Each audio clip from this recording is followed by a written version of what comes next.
Say, why is there? 9:52. Close enough.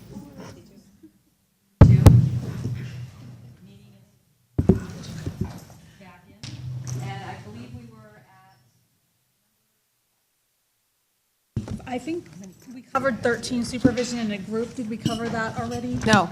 Okay. So supervision in a group. Current statute allows group supervision to consist of up to 8 supervisees. The committee decided on an amendment that said the supervisor must ensure that the amount of supervision is appropriate for each supervisee. And a minor wording amendment was made at the Policy and Advocacy Committee. You can find that on page 128, and it would be in green. Just took out the word for, it said appropriate for each supervisee's needs. Now it says appropriate for each supervisee.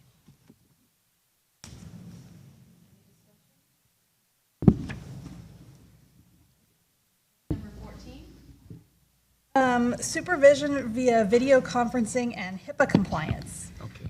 The newly proposed Business and Professions Code, section 4980.43.3, contains language allowing an associate working in an exempt setting to obtain supervision via video conferencing. The committee asked to add a statement requiring that the video conferencing be Hipaa compliant. And we dealt with this issue a couple of years ago regarding another matter in Hipaa compliance, and the board actually decided not to directly reference Hipaa by name because in case its name ever changed, we decided on a term then. It said that it would be ensuring compliance with state and federal laws relating to confidentiality of patient health information. So we've used that language again instead of directly citing Hipaa.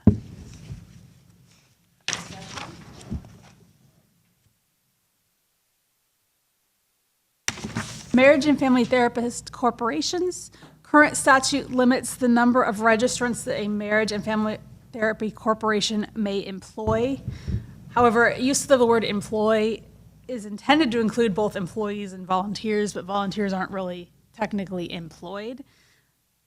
So legal suggested that we change the language to more accurately account for that. So you can see the amendment in that section.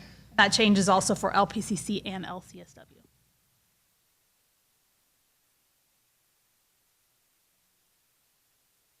Supervision in a non-private practice setting and the requirement to have a written agreement. Currently, a supervisor only needs to sign a written agreement with the employer if the supervisor is a volunteer. Volunteer supervisors are not allowed in private practice settings, so we're only talking about non-private practice settings here. The purpose of the agreement is to document that the employer agrees to provide the supervisor with access to records and it won't interfere with the legal and ethical responsibilities of the supervisor. An amendment was made first to require a written agreement when the setting is a non-private practice and the supervisor is not employed by the applicant's employer or is a volunteer. So not just volunteer supervisors, but also supervisors that are not volunteer, but they're not employed by the same employer. So we've expanded the scope there of who needs to sign the written agreement. In addition, there were some amendments to this, some of the statements required in this letter or this agreement based on feedback from the Policy and Advocacy Committee meeting. Previously, the proposed language required that the written agreement contain an acknowledgement by the employer that the employer is aware the supervisor will need to provide clinical direction to the supervisee in order to ensure compliance with standards of practice of the profession.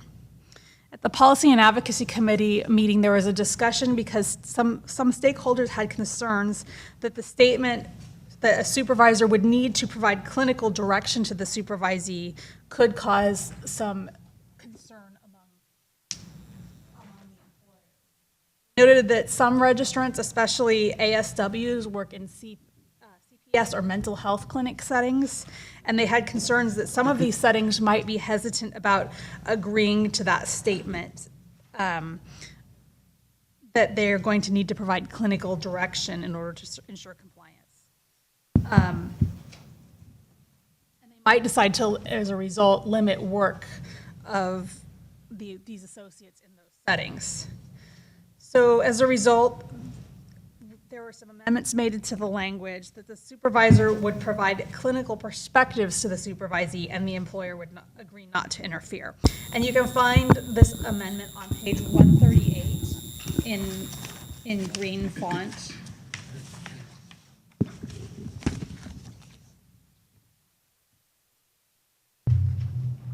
It's at the top of the page under item III, is aware that the supervisor, instead of providing clinical direction, will be providing clinical perspectives. It's a little bit softer and less intrusive language. So I have just, it's on. I have just a little bit of concern about this one because as a supervisor, if my license is on the line and my supervisee, I give them perspectives, but it's not, because sometimes you need to give direction, like you have to make that CPS call. And if it's not a directive, then, and something goes wrong, then I'm liable. So, like, I understand that the agency might not like that, but sometimes the agency doesn't know the law. So that's my concern with this. I think where if it's between the agency and the supervisor is the one that's held culpable for that supervision. So I'm nervous about this one. This was the only one that gave me pause. We had testimony from one of the stakeholders at the last P&A meeting and had a real specific concern. And we wordsmithed it to get to the language that we have arrived at. And his concern was mainly, and I think Roseanne and Christy can help me on this one, but the language change was really made to give them some flexibility. Because I think it was, they didn't want the agency to interfere with the direction, the clinical direction. And I think the reason we went to this particular phrasing was so that at least the agency's directions and policies and procedures would be continued to be followed, yet understanding that volunteer supervisor would be advising in a clinical capacity. And what Rebecca, you were part of that, so I don't know if you want to come up and chat about it. I don't know if there's anything we can say that kind of Rebecca Gonzalez, NASW, California. It might be difficult for me, though, because I think I came in late during that whole discussion, but I know he, and I was just talking to Christy outside right now, and I think part of it was, I'm a little confused, actually. Is this part of the issue that had to do with confidentiality issues, too, within the agency? Is that connected to this, Christy? It's somewhat. It's, right. I think part of it is when you have somebody say, let's use the CPS setting as an example. Right. So the supervisor may not always have access to those records. So we actually softened that language a little bit, too. But specific to this, the supervisor doesn't always have control over the clinical direction in this, especially when there's mandated, and I'm sure other people can speak to this. So at least, this, but the supervisor still, so I don't know that the supervisor would be held culpable. The supervisor could still give the clinical direction that they think needs to happen, but whether the agency allows for that is a different question. And if you document that this is the direction that you've given, I think that. Yeah. Christina Wong, who is chair of the P&A committee, would like to make a couple comments. I think I can speak for that a little bit. I think that the stakeholders' concern was mostly coming from, if the social worker, particularly, working in the child welfare setting, oftentimes, they hire outside supervisor, to come in and do the clinical supervision. And so the challenge that come from is that when you when the supervisor gives clinical direction, it may interfere with the court process. May interfere with what? Interfere with the court process. With process. all those, the stuff that going on behind the scene about child welfare. And so you have two different roles. The social worker, the ASW, who employ, on one hand, being, the child welfare social worker. At the same time, also have the clinical opinion or perspective, then kind of like having two bosses, it kind of get the supervisor, in the trap. So that, I think that's one of the reasons why we soften that language up, just to basically avoid, that kind of, getting the ASW, kind of in a conflicting or conflictual directions. Yeah, And I think there's a lot to do also, basically with the law, what they are required to do. Right. And it can be very different than what the mental health professional would be thinking. So in that case, I can follow it, but I'm also thinking of agencies that I know of where the directors or the people running the agency have, in DSM-4 language, access to disorders, personality disorders, and make really poor decisions. And so they would say, oh, no, we don't want to get this person in trouble, don't do, I can see it going wrong in both directions, where maybe the supervisor doesn't know the law of what's going on with the agency, but also where the agency doesn't know the laws going on with the supervisor. And, ultimately you want to do what's in the best interest of the client. Yes. Wow, that's really scary. And then I'm just thinking for certain agencies, they may not, they'll always find a supervisor, but if it's not a very good supervisor, maybe it doesn't matter. But certain agencies who don't run well may not be able to find good supervisors because that gives the agency precedence over the supervisor, or gives them priority, over the supervisor. And the other piece around documentation, like, will the supervisors still have access to the clinical notes that are being kept by the supervisee? That's still okay, right? That, I didn't see that change. Okay, yeah. I think it's in a different section about monitoring and evaluating and reviewing process notes. I think there was a minor tweak, but that maybe was made at Supervision Committee. Roseanne? I wanted to note on the previous page 137 where this discussion starts in the law, it says one of the other things that the agreement needs to contain is an acknowledgement that the employer is aware of the licensing requirements and agrees not to interfere with the supervisor's legal and ethical obligations to ensure compliance with those requirements. So that's in terms of licensing requirements, the supervisor does have a duty. I read that as the supervisor has a duty part of the requirements to be a supervisor to follow the law. So I think that's, I'll defer to legal, I think that's covered under one. And then I see 3 as more of a, supervisor is going to be kind of providing some focus on direction of the therapy, but I think 1 requires them to meet the law. I share Leah's concern, so I was wondering,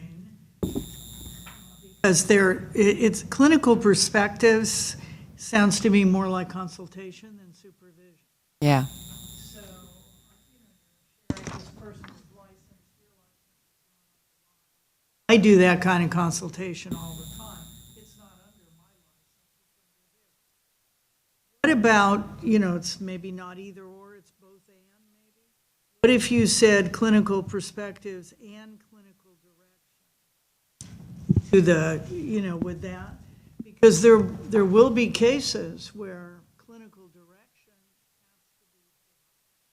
to be, and there will be cases where we don't want that, that report.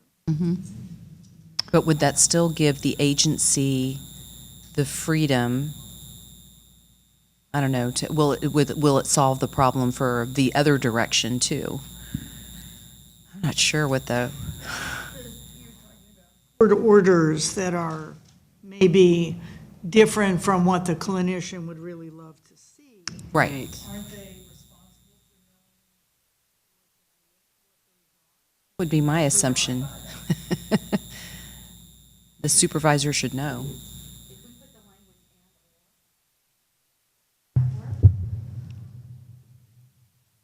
I think Leah Yeah, I wants it guess I would firmer. just say and, because even when you're giving an associate direction, you're providing them with the Rebecca, NASW. I forget who said it earlier, but somebody was saying about it being in the best interest of the client. I mean, adding something like that, I knowing from where the social worker who came and talked and had these grave concerns about this issue, I'm not sure he's going to be happy with some of the direction this conversation is going. So if it was more clinical perspectives and then some language about that it had to be in the best interest of the client, I don't know if that's something that would satisfy folks. Max, public member. I feel that I share the same concerns. At the same time, sometimes it's a dual relationship because you can't really, there is a jurisdiction that goes into the agency. Every agency is different, and some establish a contract with the supervisors, others are a little bit more free will. But also I've seen the opposite. I have circumstances in my agency where the supervisors didn't call the need to call CPS, and I did it because I'm also a mandated reporter, so it falls into the agency as well, the legal responsibility to do your own. So it's very difficult to, I'm glad to see something is trying to regulate that relationship. I think it will always leave something open to interpretation because now you have another party that's not sitting on the table, that we don't have any law that really regulates that relationship, right? So I don't know how we can actually fill that gap in that regards. But at least now we have something in that direction, so I'm seeing it. Hi, Mike Griffin from California Association of Marriage and Family Therapists. I can see the concern over the original language, clinical direction, that it might be too controlling or whatever. Clinical perspectives is a little vague, or this isn't a good way, or not strong enough. How about clinical input and recommendations? Just a thought. It's a little stronger, and because I share the concern about underscoring the fact that the supervisor has a real distinct and specific responsibility here. So, just a thought. Thanks. There's the word guidance, but it's still clinical guidance, doesn't it? What about the possibility of putting in clinical direction with, Max used a good word, something like with knowledge of and compliance with any issues? What about that kind of a thing? Just a thought. Right.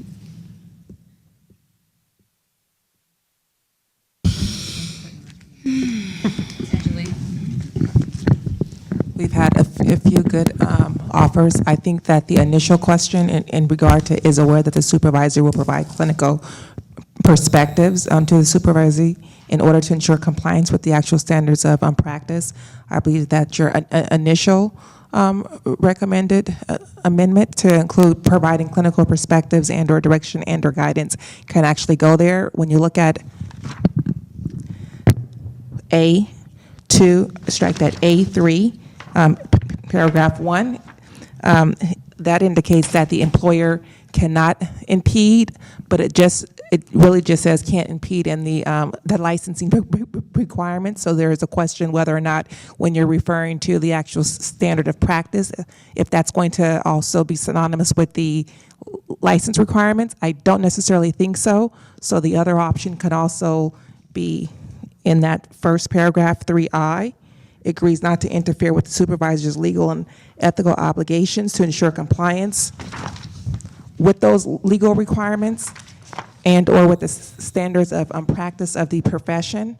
I believe that can go there, or you can amend it so that it has the specific language in paragraph 3 that Member Lonery indicated is aware that the supervisor will be providing clinical perspectives and directions or clinical perspectives and guidance.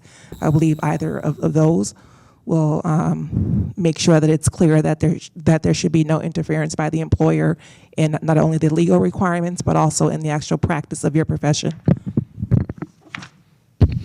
What page is that language on again? Thank you. So I kind of like that one.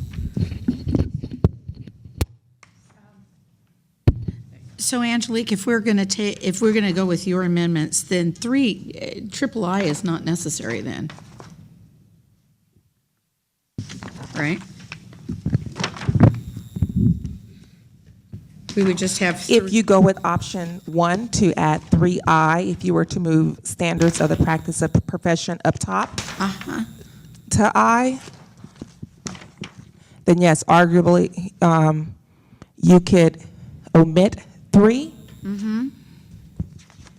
But then I would also recommend that you add that additional language that says, oh, no, it's already in there. Yeah. It's just at the beginning. So yes, you can add that actual standard of practice to I, and then omit 3 or That's what I thought. So 1 and 3. then I would simply say is aware of the licensing requirements that must be met by the supervisee, and that the employer agrees not to interfere with those supervisors' legal and ethical obligations to ensure compliance with those legal requirements and/or standards of practice, period.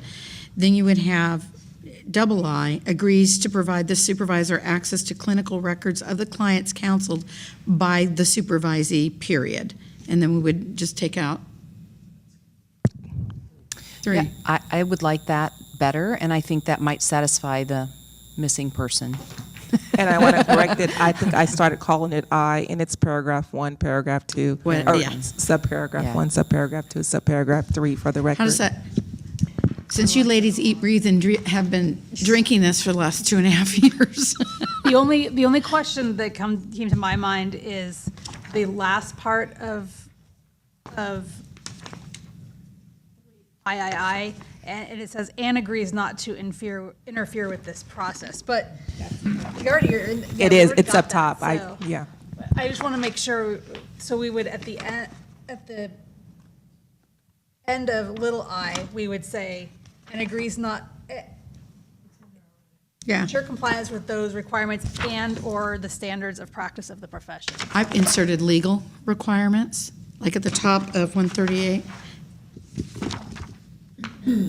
Legal and ethical obligations to ensure compliance with those legal requirements and/or standard of practice. Those legal requirements and/or.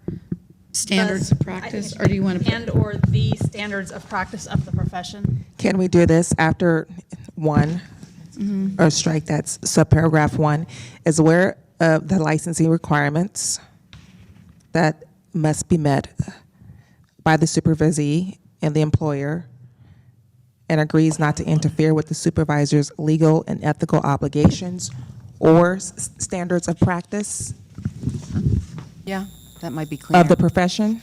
Yeah, Or the standards of practice of the profession. to ensure compliance with those requirements. Yeah, that's cleaner. To ensure compliance with those requirements. Okay. Or In that something case, do they we still need to contradict. add that clinical perspective, direction, whatever? No, No, we're just removing the whole we thing? we would remove it. So the standards of practice would incorporate clinical direction, Right. in other words, okay. Yeah, because then everything is in there. It's all Right. in there, and it doesn't say that the supervisor, I don't know, because of the legal pieces, I think, in that first paragraph, then that would also imply whatever legal practices are necessary at the agency, right? Doesn't it imply that? Yeah. So it would read, is aware of the licensing requirements that must be met by the supervisee, and that the employer agrees not to interfere with the supervisor's legal and ethical obligations or the standards of practice to ensure compliance with those requirements, period. Standards of practice of the profession. Of the standards of practice of the profession. Okay. But I think where we say ensure compliance with those legal requirements, we're referring back to licensing requirements, which is different. Well, I May be different. When I recited it, I didn't have legal requirements at the end. I just put requirements because requirements would be standards of practice requirements, legal and ethical obligations. So here, I think we still might be missing that person's concern, because it's the employer is aware of the licensing requirements, but it still isn't saying that the supervisor has to follow the legal requirements of the agency or the requirements of the agency. Do you see what I'm saying? Like this, it's protecting the supervisor, and the supervisor's getting their needs met, but we're not protecting the agency here still.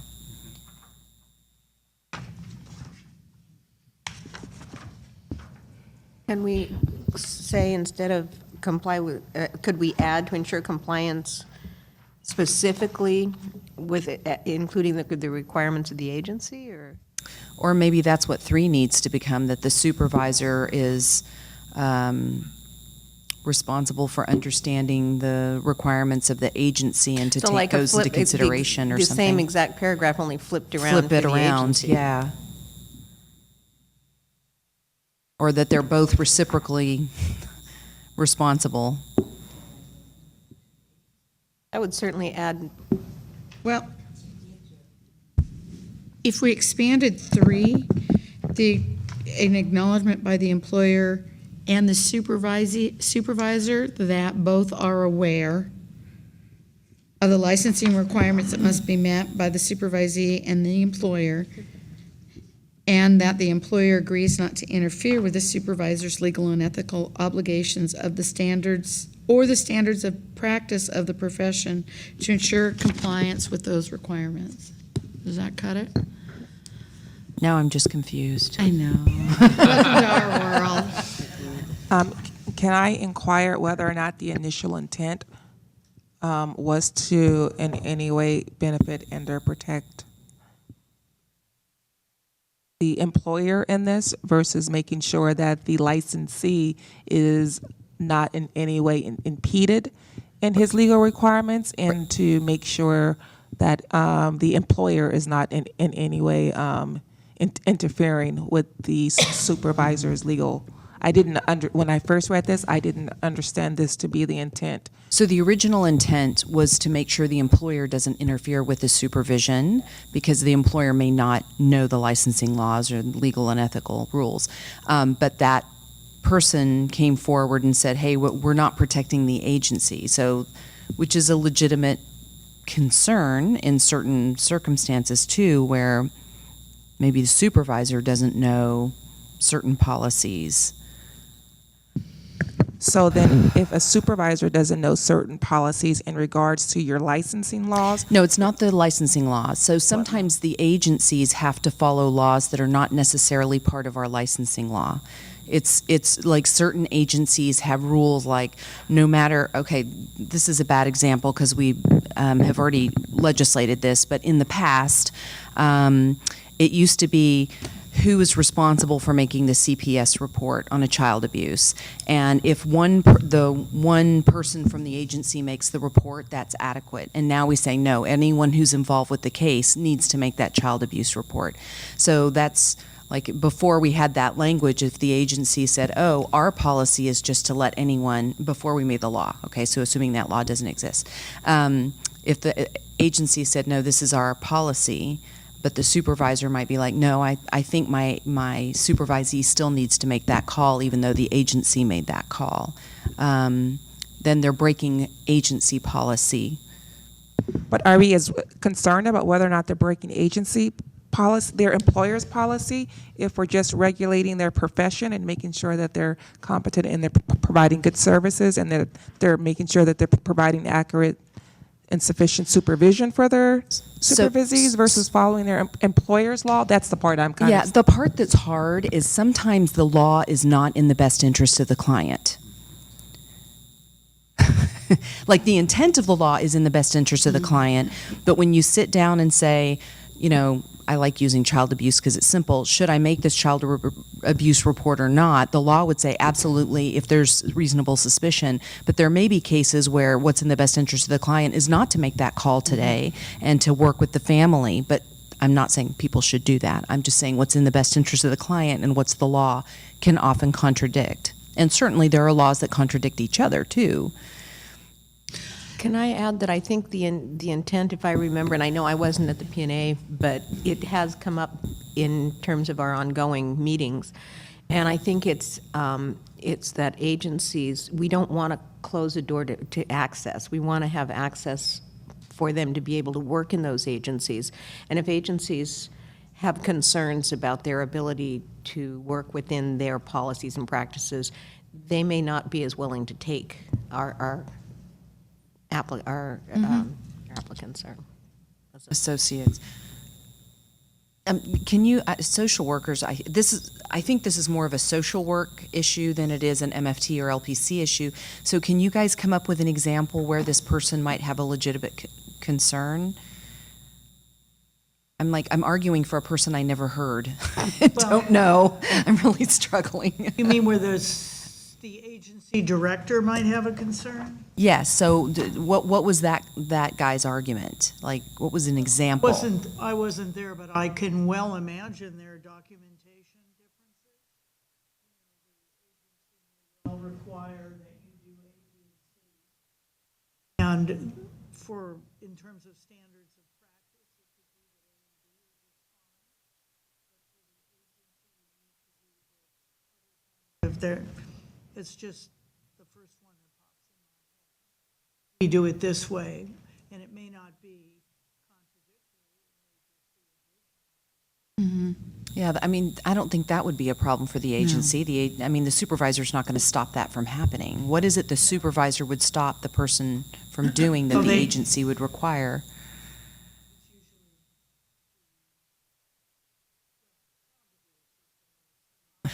Right. Those reports have in fact been impeded in the past. Yes.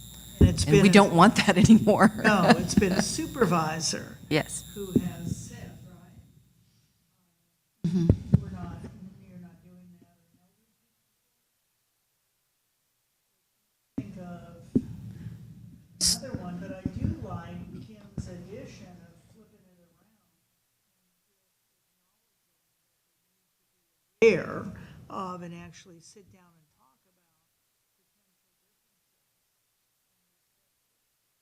about And work that through, coordinate that. work that through, that it's not a competition. They have to be cooperative. So I think I can probably give another example, just to kind of consolidate it. So, I think in child abuse is one, but when you look at it, say, like domestic violence perspective, I think this is really, this is probably better. Okay. So you have the parents, right, Yes. being, the quote-unquote abuser. And then, when they say, like, the ASW, I'm just use that as an example, came in and, because in the child welfare setting, then you're dealing with, am I speaking on the phone? A phone, not the phone, the microphone. Microphone. So say like in the domestic violence situation, so you have the parents, basically in the child welfare, point of view that they are the abuser. But in the clinical point of view, maybe it's about parent-child relationship. So, so the clinical perspective or the clinical direction can be very different, when you say like in the process of an investigation, right? Then you put the parents, from the child welfare, so you have the potential, what do they call it? Basically that they have to be involved with the law. So you have one hat, and then when you're dealing with the clinical perspective, you're looking at more at the family system, right? You don't necessarily put the parent and blame the parents for their fault. Now, so that itself is two very, very different perspectives, and legally, what required for the ASW to do.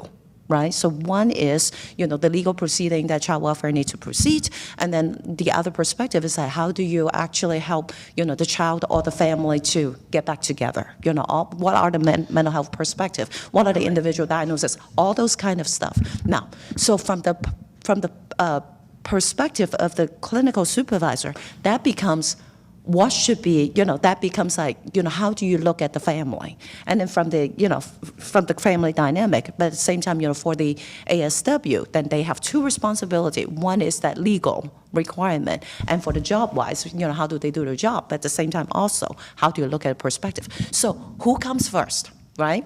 So, so that's why I think the supervisor try not to, interfere with the legal requirement of their job. Now, in this subsection, we're talking about the volunteer supervisor, not the agency supervisor per se. So the clinical direction becomes a little bit stronger because in that case, they are the volunteer.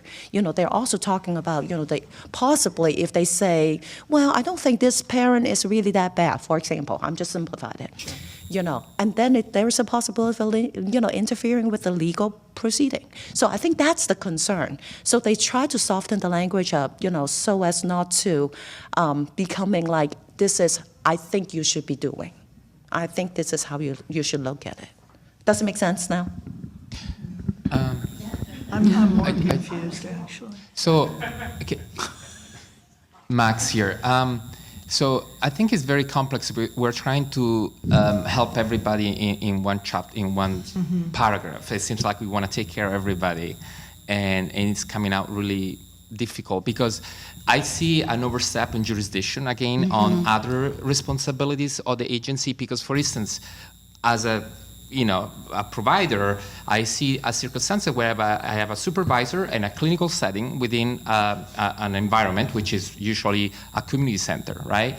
And all of a sudden you have a child that is in care, and the social worker or the therapist is aware of possible domestic violence related dynamics, and they decide not to intervene at the moment because it's not convenient. Let's say. Now the child also participates to a support group setting within the same agency, and they report the abuse in another setting within the same agency. Now that facilitator, even though it's not a clinician, is obligated to report that abuse.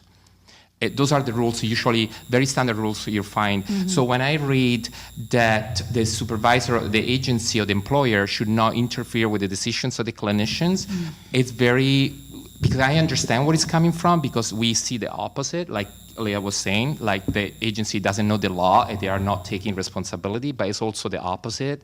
So I will leave that out because it will open a can of worms about relationships between agency and supervision. That's my intake. It's really confusing and might generate too many gray areas that are very difficult to address on a clinical, not clinical settings, when you are in community centers where you have a person, individual that is served in different way, not only through mental health, but also through social support system where the abuse can be reported to. Is that? So here's what I'm thinking then. So we have 2, the written agreement shall contain a declaration. Then we have 3, the agreement shall contain acknowledgement by the employer. Maybe there's a 4 that where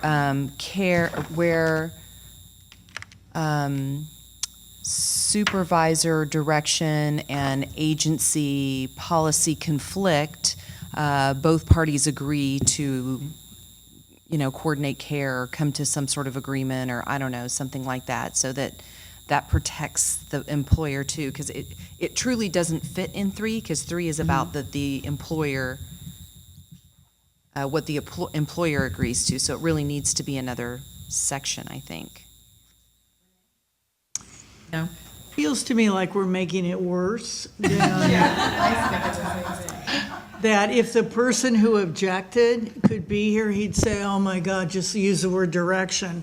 That it's getting more convoluted. I think there is a concern with dropping out direction or guidance or something that empowers properly that supervisor to do what they need to do. But I do think we're muddying the waters. Maybe we go back to direction? How about perspectives and direction? Because it still puts the direction piece Guidance? as problematic. Guidance. Guidance, do we like guidance? Guidance or recommendations.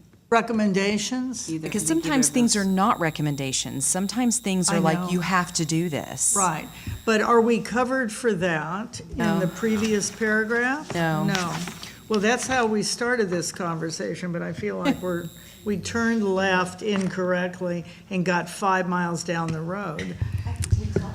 Sorry, I think guidance was one of the options Right, that we I'd talked throw about that in the PNA meeting. But And I Leah's right. Yeah, but I can't quite remember why we don't like the word guidance. It's no different than perspective to me.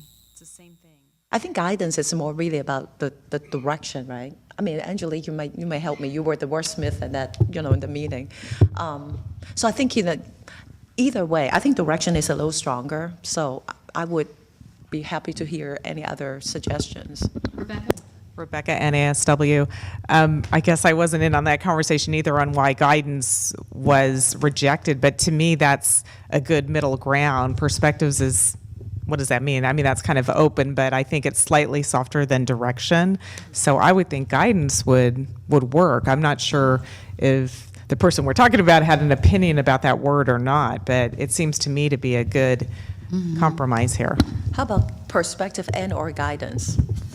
That's fine too. No, perspectives is just so vague. Yeah. Roseanne, do you have a proposed language after all of this discussion? I think that guidance is a nice middle ground. Has more than perspectives, but it's not.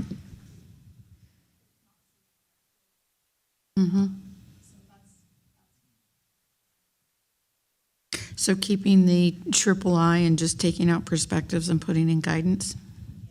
That's probably simplest. How's that work for you, Leah? I'll go with it. I just want to protect the supervisor, and I just would encourage supervisors to document, Yes. document, And here's the document. deal, if we got a complaint like that, and the supervisor had it well documented that that's the direction and guidance that they gave, but got overruled by the employer, I can't see how I would find them in violation. I really can't. And I can't see how anybody after me would find them in violation. At least it's stronger than perspective. Yes. Yeah. Okay. You're not just giving your perspective. I mean, sometimes it's just who you answer to, honestly. And if you've done all the right things, but somebody pulls the card that.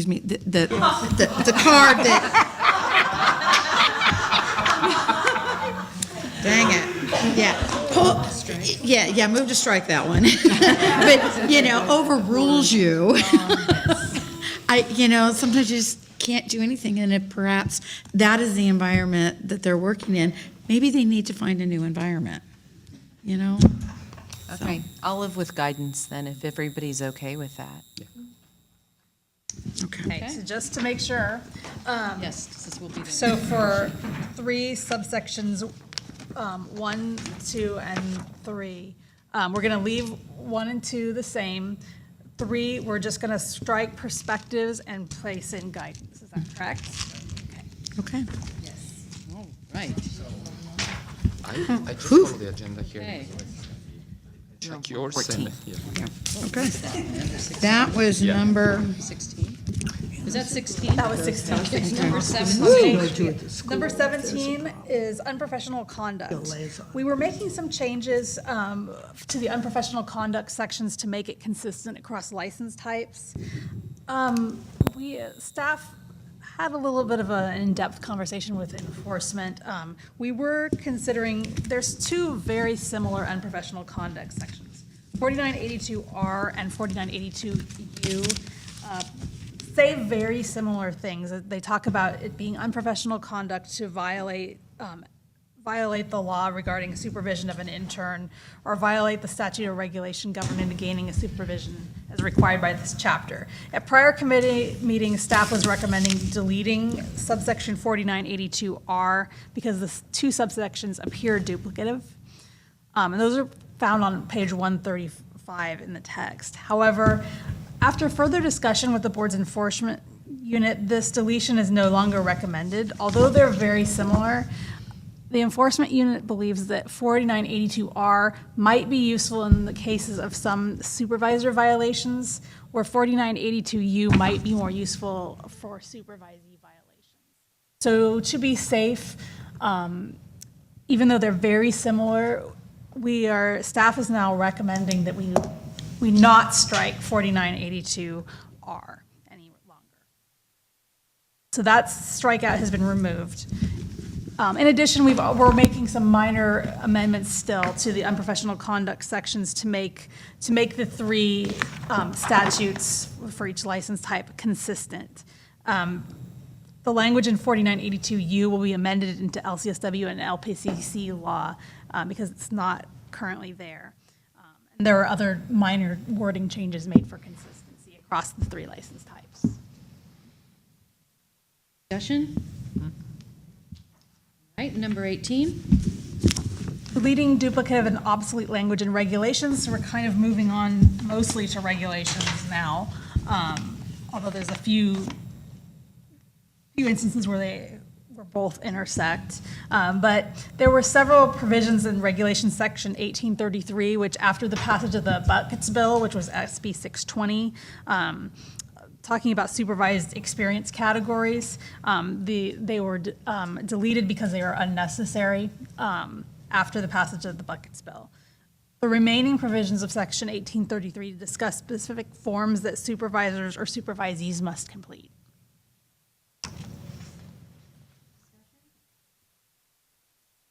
Number 19. Substitute supervisors. The committee discussed substitute supervisors because sometimes, of course, it's necessary for supervisees to temporarily have a substitute supervisor, and there's no current guidance under the law really about this. Language is being recommended that would clarify specific requirements and necessary documentation for a temporary substitute supervisor, based on the amount of time that supervisor will be filling in. Discussion? Number 20. Okay, required training and coursework for supervisors. This was one of the major changes that is being made to regulations. The section requires board licensed supervisors commencing supervision for the first time in California, beginning January 1, 2019, to complete a 15-hour supervision course covering certain specified topic areas. This is consistent with a similar requirement already in place for Lcsw supervisors. Currently, Lcsw supervisors have to do a one-time 15-hour course, where Lpc C and Lmft do a six-hour course every, I believe it's 2 years. The proposed regulation specifies age limits for the course, and it states that any supervisor who is not supervised in 2 of the last 5 years must retake the supervision training course, but it can be 6 hours if it's already been done before, or if it's already been done after that deadline. The new section also specifies that a supervisor must complete 6 hours of continuing professional development regarding supervision every renewal period while supervising. And there is a list of activities that can be completed to meet this requirement. It's not, the committee decided that it could be a course or it could be other professional development activities that it specified. In case some supervisors, we got feedback, felt like a course was sort of just taking the same information over and over again. So they wanted to provide some options for people to do something different and get more out of it if they felt that would help them. One of the options under this list of things that can be done was recently amended. One of the options states that they could participate in research, literature reviews, peer-reviewed journals or books, monographs, or other industry or academic published work. We took out newsletters and at the last meeting and replaced it with industry or academic published work because there was some concern about what a newsletter entailed.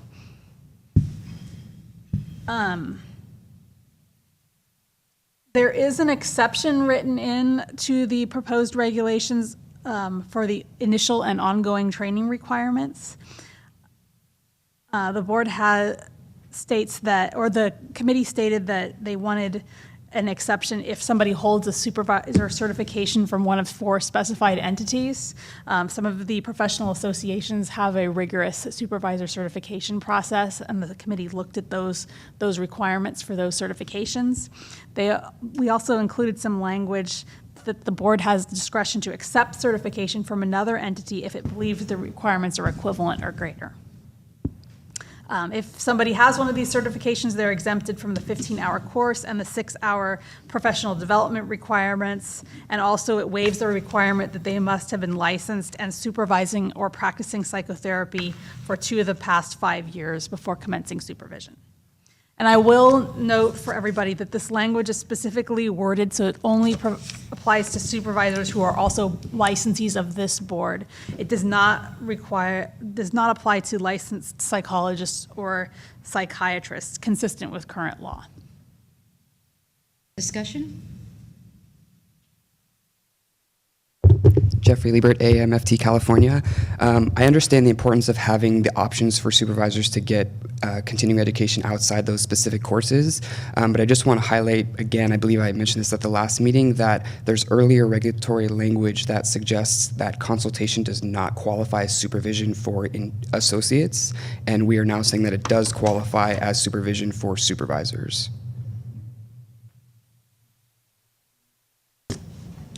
What page? It's what it is considered continuing professional development. So it's not really tied in with supervision per se. It's the person's own development as a supervisor. Or maybe I'm not understanding. So I think one of the issues is that there are supervision groups going on now, and so they're a group of supervisors who talk about their experience with supervision and give each other mentoring and feedback and consult with each other, and being able to include that as professional development because that's often more useful than that same CEU course you took last year. So it's about the supervision group doing consultation with each other, not doing consultation for supervision of supervisees. Understood, thank you.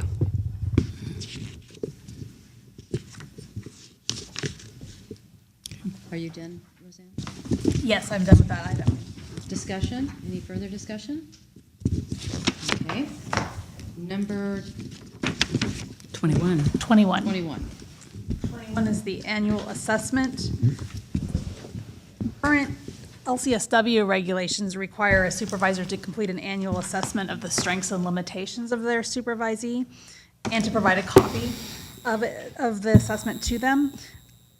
The committee decided that an annual assessment should also be required for LMFT and Lpc C supervisees. Discussion? 22. Supervisory plan. LCSW and Lpc C regulations require the supervisor and the supervisee to develop a supervisory plan that develops goals and objectives of supervision. The registrant submits that to the board when applying for licensure. The committee decided to require this for LMFT applicants as well, as it was currently not required for them. The form will be merged with the supervision agreement, which we're going to discuss next. And it's an LMFT only change. Discussion? 23. All right, the supervision agreement. This is a new form that is being proposed. It can be, a draft of it can be found in attachment C. And so what it is basically currently, right now, under the law, all supervisors must sign a supervisor responsibility statement. That's what the form is called. The supervisor signs it, it states that he or she meets the requirements to become a supervisor and that he or she understands the responsibilities of being a supervisor. The committee has proposed that a form called a supervision agreement will replace both the supervisory responsibility statement and it also will incorporate the supervisory plan that we just discussed. It would be completed by both the supervisor and the supervisee, and it includes information about the supervisor's qualifications. They need to sign about the supervisor and supervisee need to sign about their responsibilities, and they have to describe their collaboratively developed goals and objectives of supervision. The supervisee would retain this document and submit it to the board when they apply for licensure.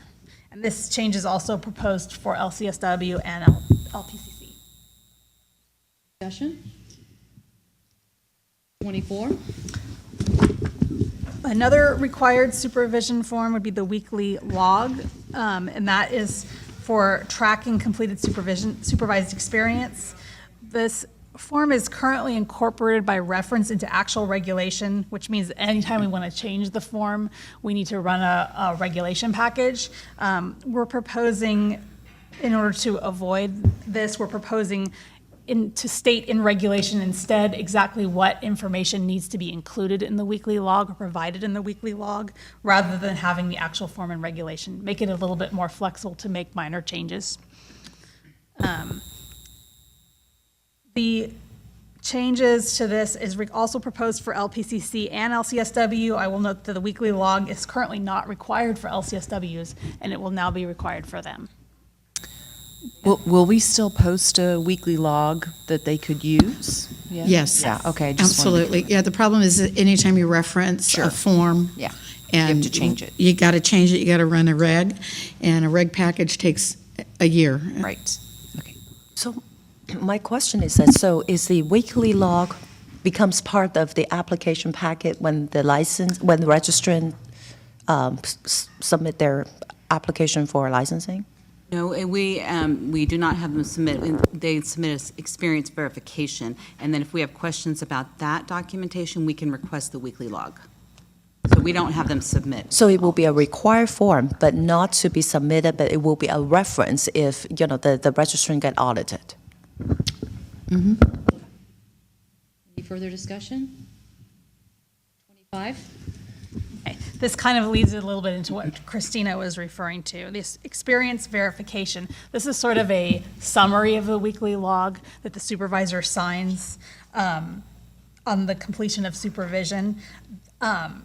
This is what would be submitted to the board with the weekly log as backup in case the board requests it. So they would submit an signed experience verification form when they when the applicant applies for licensure. Current law doesn't, we do this right now, but current law doesn't explicitly specify that supervisors need to complete this form. So we're proposing for all three license types that this needs to be done and submitted. Discussion? I'm like sitting here trying to scan through. Do we have a sample of the weekly log? I can't remember when I read this. Website, The one that you have now. Yeah. And so they are signing every week, right? Because, Allegedly. well, there's a blank for Yeah. signing every week. Yeah, because we're Yeah. getting to the death of the supervisor thing, and I Right. was just thinking about that. Okay, thanks. Discussion? Number 26? Supervisor self-assessment and listing of supervisors. So the committee proposed that a new required form be completed by the supervisor, and this would be called a supervisor self-assessment form. The board currently doesn't have any record or way of knowing who is currently supervising trainees and associates. The information becomes known to the board once the intern or associate finishes their hours and applies for licensure. They submit verification of supervised experience. They apply for licensure. This means also that registrants seeking supervisor experience do not have any straightforward way to search for a supervisor. The committee proposed requiring all supervisors to perform a self-assessment of qualifications, which would confirm to the board that the licensee meets the requirements to be a supervisor. The self-assessment would be submitted to the board for review within 60 days of commencing supervision. And for supervisors who are BBS licensees, a supervisor notation would be added to their online public record on Breeze.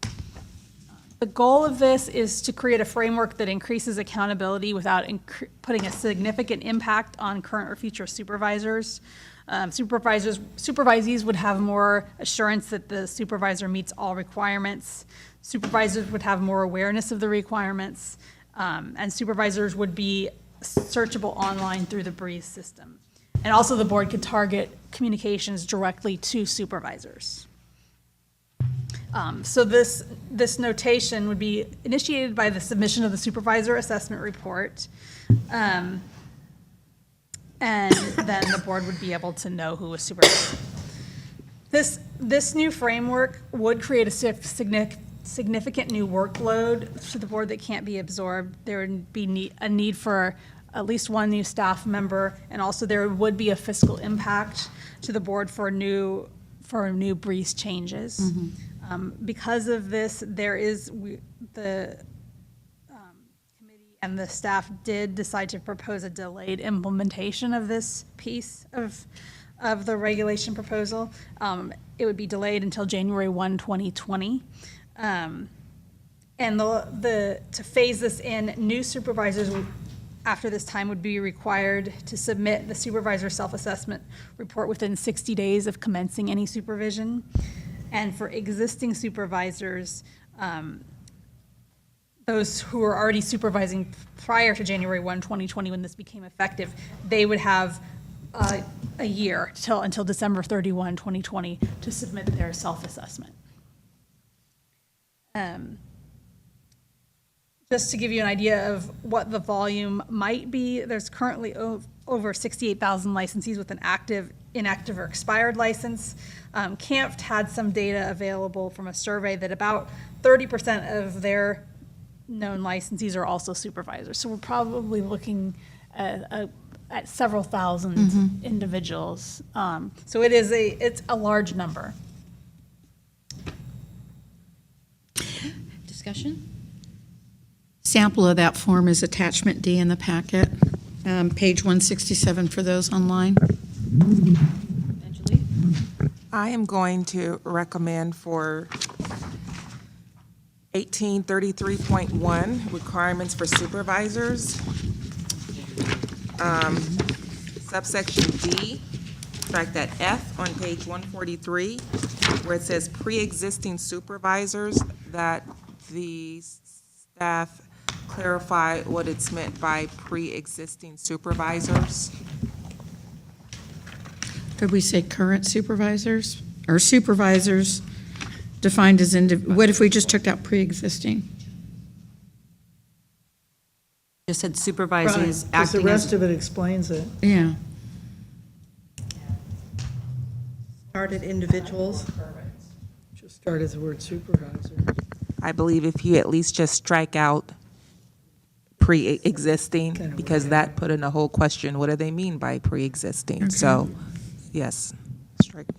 I believe striking we can just say pre-existing. supervisors acting. Just that one word will individuals take care of act- it. Start here. Individuals acting as supervisor prior to.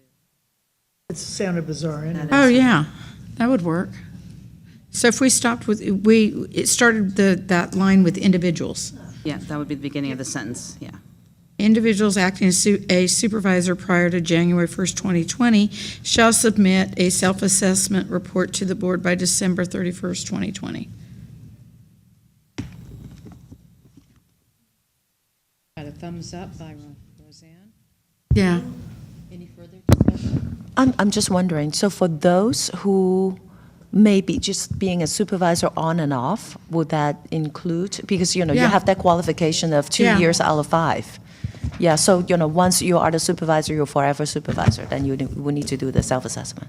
That would be my No, understanding. no. If you're a supervisor before we take this in effect, you have until December 31, 2020 to submit the form.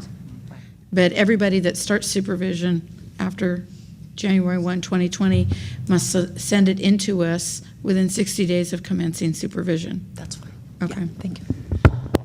Discussion? 27? Timelines for supervisors. The proposed regulations establish timelines to complete specified activities.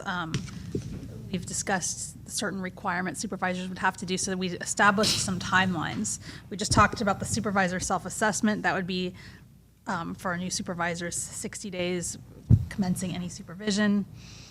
For existing by December 31, 2020, so they have a year. For the supervision agreement, it must be completed within 60 days of commencing supervision with any individual supervisee.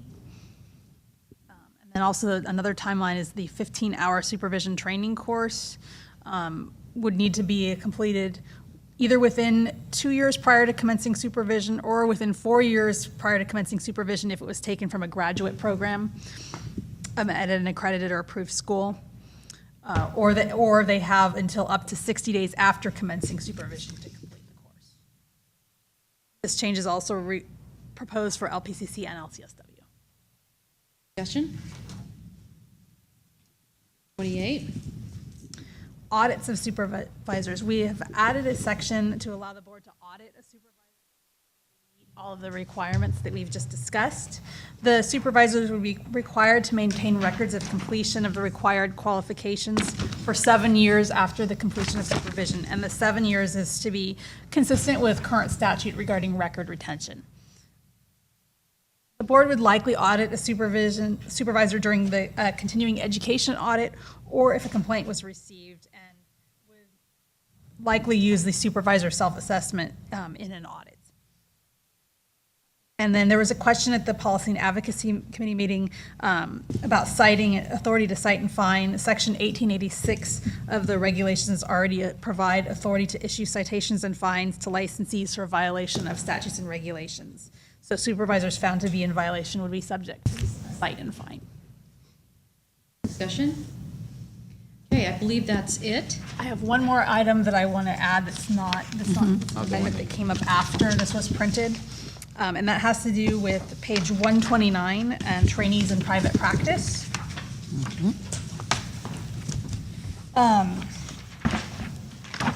And you'll see 4980.43.4, and it's B1C, the very last two sentences at the bottom of the page.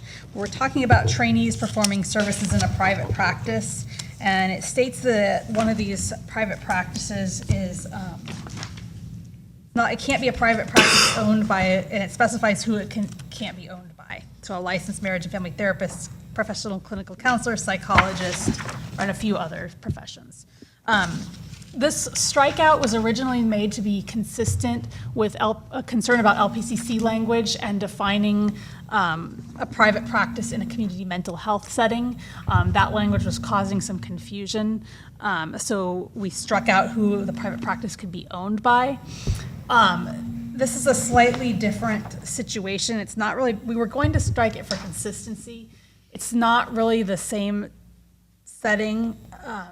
The law definitely, we believe the law we need to discuss the definition of a private practice in the exempt setting committee. We thought we would strike it in the meantime, but based on some questions we've had recently, we've decided now might not be the appropriate time. So what we're proposing is to leave the strikeout for in the community mental health setting context for LPCCs. LCSW law already provides a definition of private practice, which includes this exact line. So we're proposing to keep it in MFT and LCSW law, and also keep the LPCC strikeout. So what we're proposing is to not strike the language that you see in B1 capital C here. So it would read is not a private practice owned by a licensed marriage and family. Strikeout would become not a strikeout. Yeah.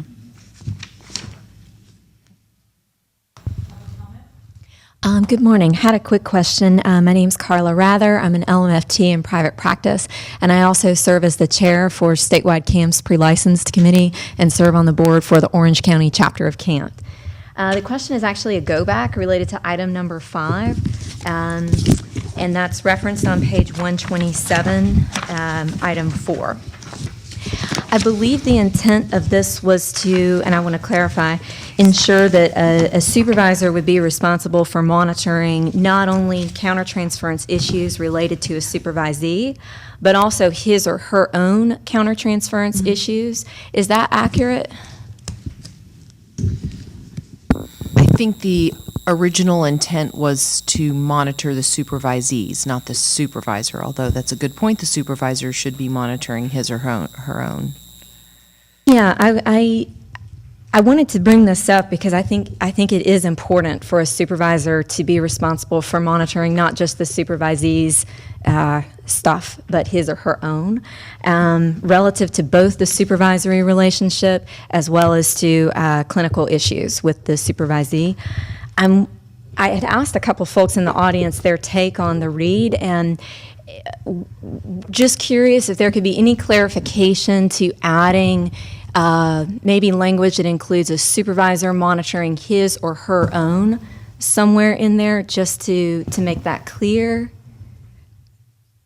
I mean, to me, it's inclusive, even though it doesn't say either way, it would include both, because it's just addressing those things that would impact the supervisory or practitioner-patient. I mean, yes, it could be made more explicit, but it's not excluding it either. I agree. That's the same comment that we were chatting about in the audience, and at first blush, I agree. I guess what I'm asking is it possible to make it a little bit more explicit? So maybe monitoring for and addressing supervisor or supervisee, clinical dynamic? No, because clinical dynamics is that's the supervisee. So, sorry. You go ahead. Which one? Okay. I'm wondering if that's part of the supervisor responsibility. Because this section mostly is really about, the supervision with the supervisee. But that is definitely an ongoing responsibility for any, clinical supervisor. So I think, if let's say part of, that change that to, move that to the supervisory responsibility statement. I just must. So how is that not covered where it says issues that may affect the supervisory relationship or the practice-patient relationship, the practitioner-patient relationship? Isn't that implied in that there's both of those being monitored? Not only in that, it doesn't in that it says addressing clinical dynamics. So when I think of clinical dynamics, I think of the work with the client. Maybe if we take clinical out. No. I would, maybe you would, instead of supervisory, what if you said supervision? In that sentence At the on bottom? 4, at the bottom, that may affect the supervision or the practitioner-patient relationship. Still, that clinical dynamics seems to imply we're talking about client work. Then you would be saying supervision dynamics, or you could say clinical and supervision dynamics. Yeah, I was just wondering, is there, I was not in the committee, obviously, and I don't have the awareness that you two do wake you up in the middle of the night. It's incredible. But it seems to me that are we in another place listing supervisor qualifications? We're listing them because maybe That's where it goes. maybe that's where it belongs, because otherwise. And the supervisor responsibility statement too. I would say both places. Otherwise, you could start putting this in lots of different places. I hear you. Is it explicit in the responsibility statement? Because I remember scouring it and it referencing a lot of things that were more so included in the statutes and regulations. It was a very generic statement that didn't actually call out a supervisor needs to manage their stuff. Yeah, it's not currently in there. Okay. So where would be the best place to put it? I mean, I like Christina's idea of putting it in the supervisory responsibility statement, but So I was thinking, so the section of regulations that used to contain everything on the responsibility statement was in 1833.1, which is on page 140. So that might be the right section. But, it is addressing, so it's called requirements for supervisors. And it's got a variety of things listed. It's kind of a big section, but my first thought I on think where.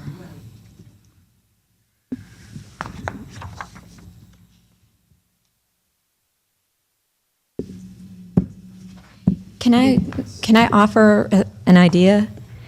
In the existing language under 5, what would it be like to, after the phrase "but not limited to," comma, his or her own inserted right before countertransference?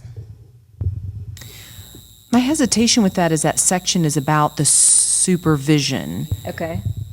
And I want to put this in the supervisor section. Okay. It's kind of. So maybe we just sort of mirror that language somewhere under the requirements for supervision section.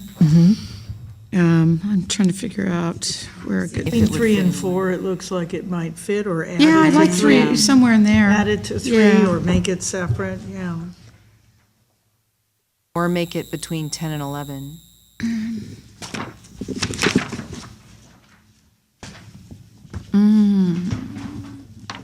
I don't like 10, it doesn't. It's more about the 3 and 4, because it talks about, 3 talks about competency, and 4 talks about requirements in terms of if they're subject to disciplinary action, and notification required. I think after 3 probably works. Yeah, I think so too. The language would be mirrored, and then would it be possible to add his or her own to make that explicit? Oh, yeah. No, it would be mirrored and modified to speak specifically to the supervisor. Okay. Because it's already here, if you're providing the supervision, we just want to make sure that they're, yeah. Does that work? So then when you say mirroring, taking out where it says monitoring for and addressing countertransference, intrapsychic, interpersonal, or trauma-related issues that may affect supervision? Or are you going to take the I would say entire text? monitor for and addressing his, oh, geez, okay, we need to think about this one. Number 4, So 5, number what 4 is page on was it? 127. 27.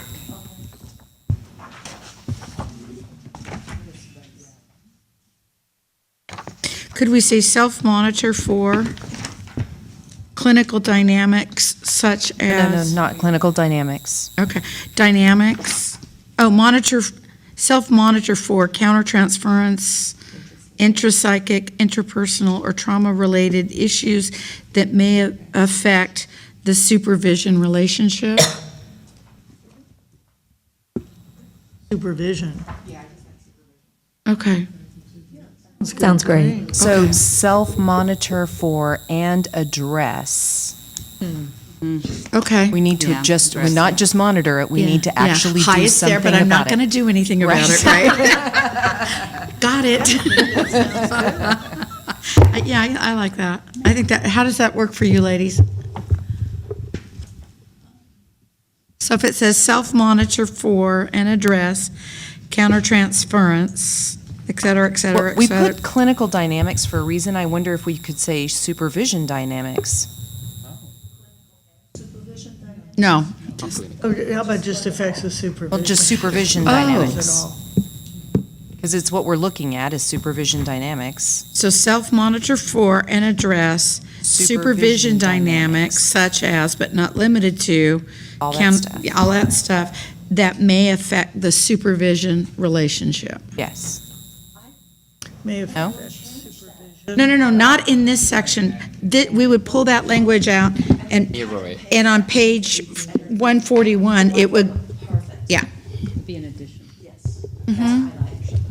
How does that read for you, ladies? Is that redundant?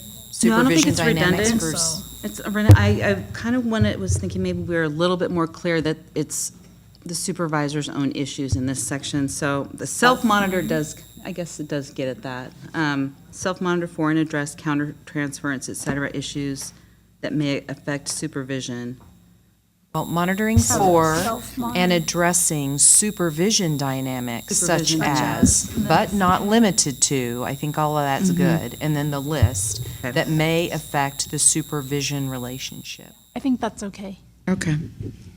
Well, No, it'll go under 1833.1, after subsection A3, then we would add, from 4 on, you'd have to renumber, but number 4 would then become monitor for and address.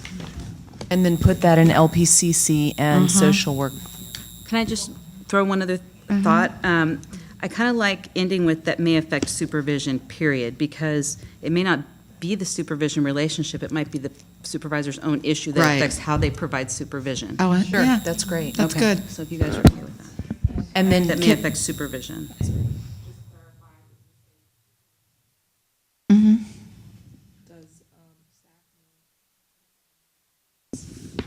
I just refer to them on that. They will be drafting the actual document. that term means. I take it to be the relationship between the supervisor, supervisee, and the sort of the interaction. Yeah. Is that accurate? Just another suggestion. I think the address, I like the word address, but I'm also thinking about for public protection, maybe also to specify that they need to seek further consultation or something like that, just to kind of like, I don't know if it's appropriate. It's too specific, don't you think? Yeah, Address is it will broad be. enough that it would say you need to do something about it, but what you do sometimes it's therapy, sometimes it's consultation, right? If we start getting too specific, Yeah, okay. then we start narrowing what it is that we can do.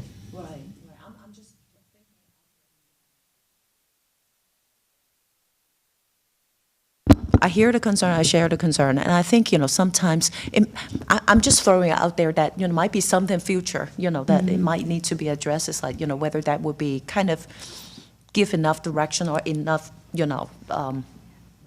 yeah, right. Well, I think if you leave it broad, it leaves open options that might be available. Maybe it's coursework, maybe it's consultation with a peer, maybe it's seeking your own personal therapy, maybe it's deciding that you're not going to be the supervisor anymore and you need to refer out.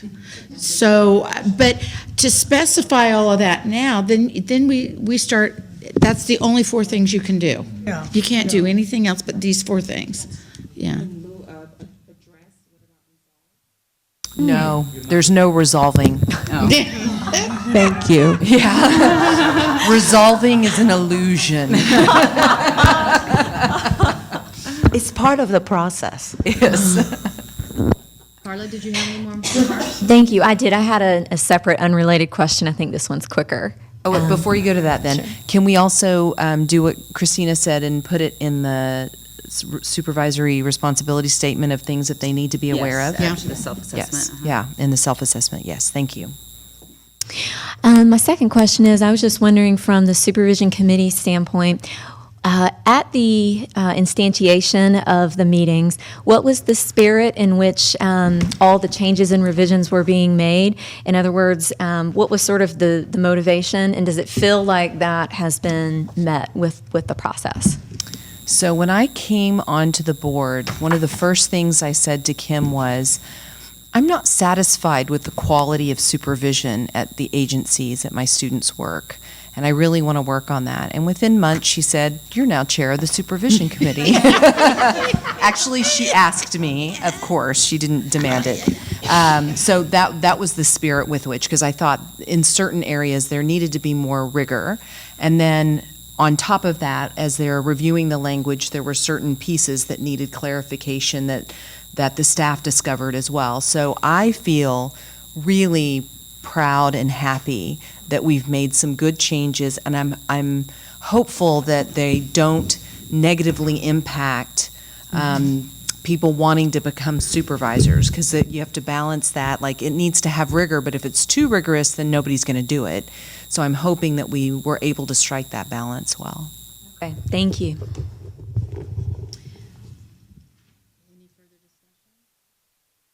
Okay, since we're going to vote on these individually, or did you have more? I wanted to, just before we move on, wrap up the item that I had brought up about trainees in private practice on 129, discussing B1C, where we were talking about it's not a private practice, and then it shows in the language that we were striking the rest of the sentence.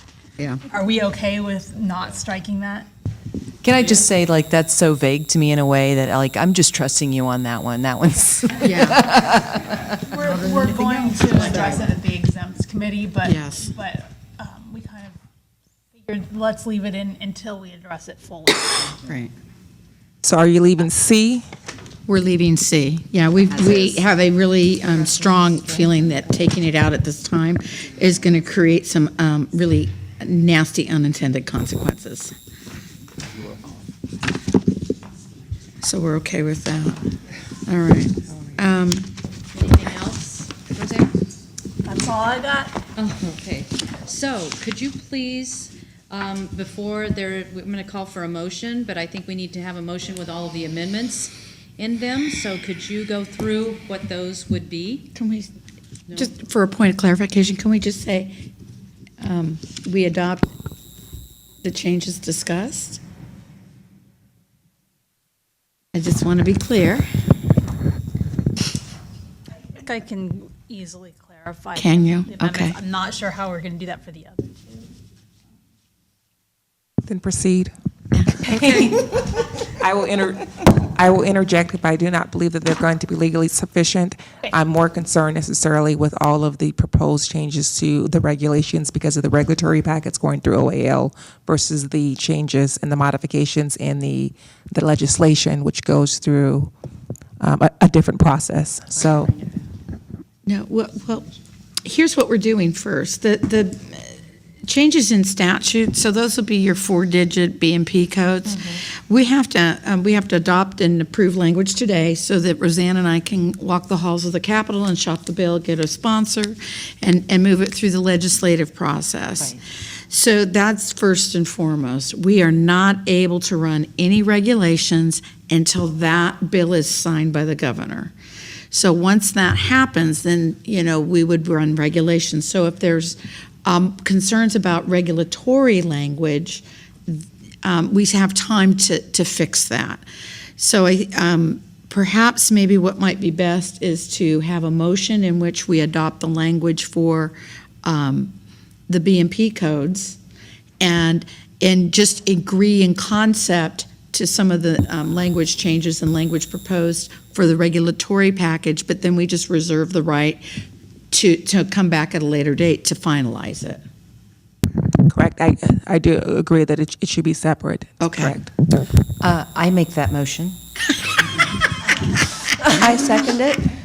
One motion. Separate, that's the motion? So I think, are you able to pull out specific? It's two different motions. Yes, so are you able to pull out statutory language that's common across the three professions? I mean, Angelique, do we need to do that? Do we need to go back over the amendments that we already discussed? Thank you, because we're having very vague questions. So the question, thank you, I appreciate that. Do we need to go over all of the amendments in the statutes for LMFT? No, I don't believe that we have to go over all of them. However, I do believe that we should go through and have a motion for each separate act. Yes. Exactly. So I believe that it could be consistent with the board packet and the amendments that were agreed to today. Yeah, and when you're saying act, you mean like for MFT versus LPC? Not Acts, each? when I say acts, correct. Yes, okay.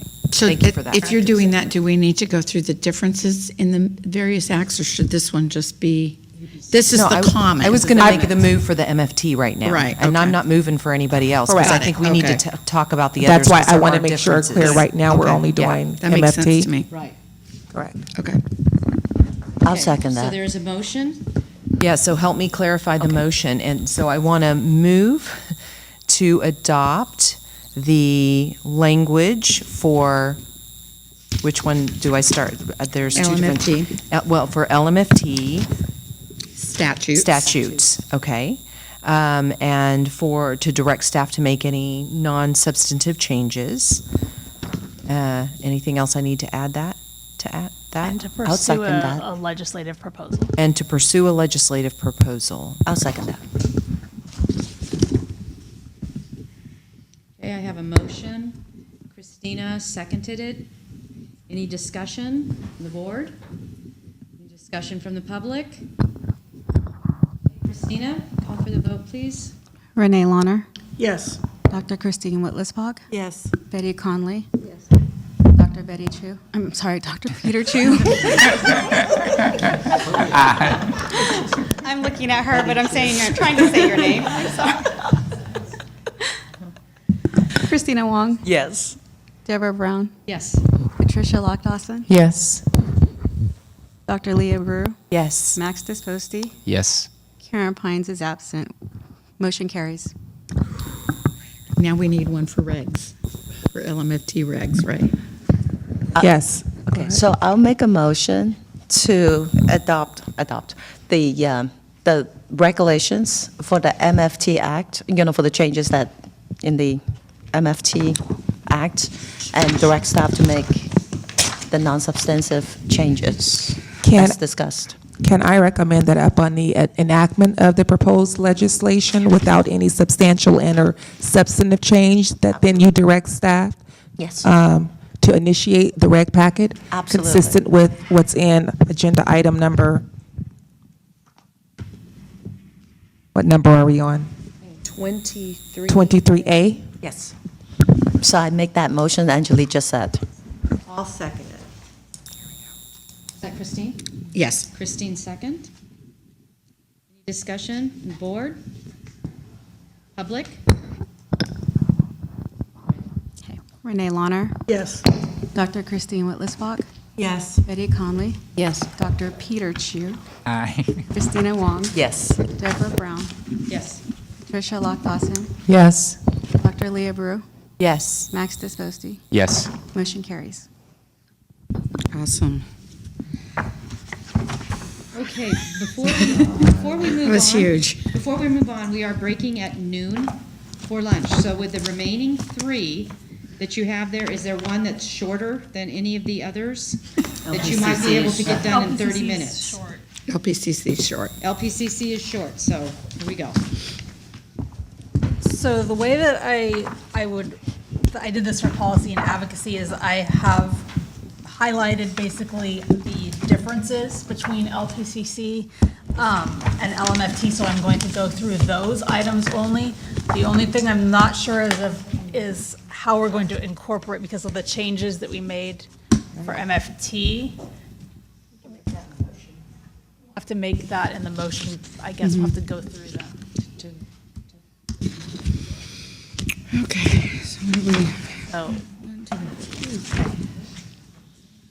Are you looking for direction to see if that's what Yeah, we I can do? mean, Do you have a If we're making the identical changes that, in the language, they would be identical. right, they would be identical. I would think we would have to go through, just confirm which ones are specific to Statute versus MFT.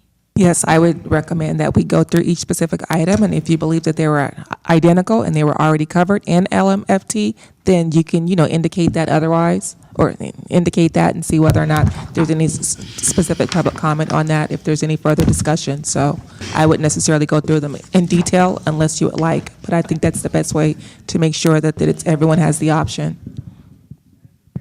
So what I'll do is I'll go through the differences that I've identified in the packet first, and then I'll go back to the MFT language and highlight which ones would also apply to LPCC. Thank you. Okay, so the first LPCC item that's different is on page 172 of the packet. Item number 2, approved supervisors. The approved supervisor title that's defined in section 4999.12 for LPCCs has been amended to define supervisor only. This is for consistency with the board's other license types and to ensure that the definition applies to all instances where the term supervisor is used. Okay. Okay, discussion? All right. Number 3, correct? That was number 2. Number 2. That was 2. That's a difference. That's a different one. She's highlighting the differences first, and then we're coming back. Oh, okay. So, so 3 is the same, so we're not going to go over that one. The next one that's specific to LPCC only is number 5. LPCC's supervising an associate or LPCC licensee seeking to treat couples and families. Language was added to the statute and regulations to clarify that in order for an LPCC to supervise either an MFT associate, MFT trainee, an associate PCC, or an LPCC licensee seeking experience to treat couples and families, that the supervisor must meet the additional training and education requirements specified by Business and Professions Code Section 4999.20. Okay, discussion? Okay. Now you are moving to number 7? Yes, number 7. Definition of clinical setting and community mental health setting. First of all, these definitions have been moved from regulations to statute because staff believes it's more appropriate to have them with the other definitions listed in statute. And then in addition, stakeholders and board licensing staff had expressed interest in amending the definition of community mental health setting because there's confusion about the term. And this gets into the private practice issue and who owns the practice that we just discussed for MFT. The Supervision Committee directed staff to clarify that the setting shall not be a private practice, but to delete the language about ownership of the private practice because that language was providing confusion in the context of what is a community mental health setting. So the ownership is detached from the community mental health setting definition. Discussion? Okay, number 8. 8 is just something that we did similar to other license types, but we're splitting BPC section 4999.46 into smaller sections. Each section's focused specifically on a specific topic of supervision. Discussion? Number 11. Okay, this has to do with several sections and their discussion of trainee and associate requirements. We've just moved these sections to the content of these sections to other newly proposed sections of law in order to provide a better flow in the placement of law and to make it more consistent with LMFT licensing law. Okay, discussion? So I see it, we move all the way to 21. Yes. Associates incurring business expenses. Current statute prohibits associates from having any proprietary interest in their employer's business. We have added additional language that states that an associate shall not lease or rent space, pay for furnishings, equipment, or other supplies that are the obligations of their employers. This language was already in Lcsw and LMFT law, but it was absent for the Lpc C law, so we're just adding it in. Discussion? 22. Unprofessional conduct. The same thing that we discussed for LMFT with the striking of 49990R and 4999.90U. Those two sections are very similar. So we're proposing keeping both of them instead of striking one. In addition, there was some unprofessional conduct language for LPCCs that's inconsistent between what's already in law for LMFTs and LCSW. So we added two new subsections, T and U, to be more consistent with the other license types.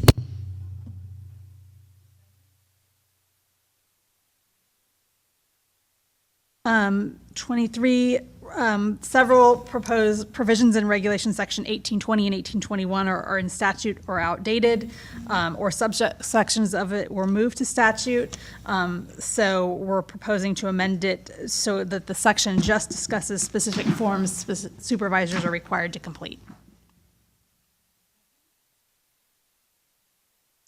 Experience gained outside of California. Section has been added to regulations discussing required criteria for supervision gained outside of California. This is a new section similar to what is in LMFT regulations. It's being added to Lpc C and Lcsw.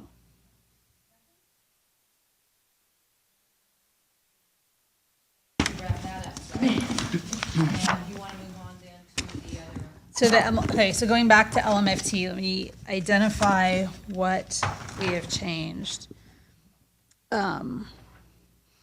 So I'm basically going through my notes now and looking at the change and seeing, so this might take a minute. On page 172, where the first item was the intern to associate applicant, that's similar. We approved that change in LMFT. Yeah, all the other ones are. All the other ones are fine. Yeah, Okay. but I need to go back and with the specific Okay. changes, and so, Yeah. Okay. so, Where is supervision?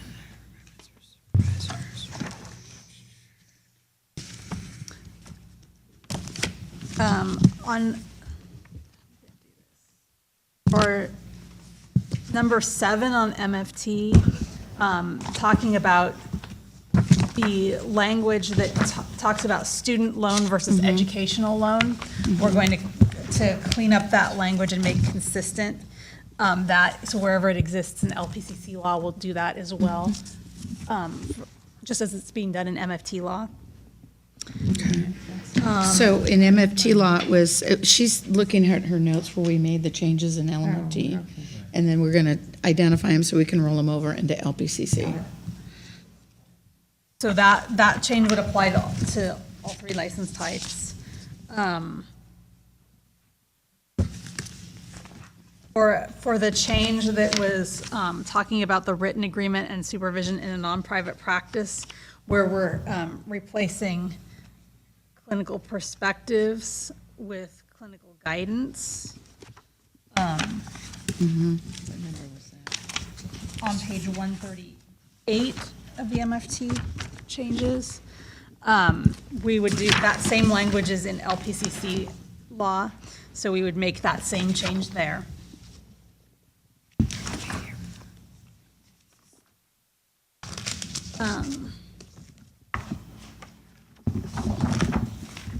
Under what number was that? Under what number in MFT? Yeah, like the last one was number 7. 16. 16. Yes.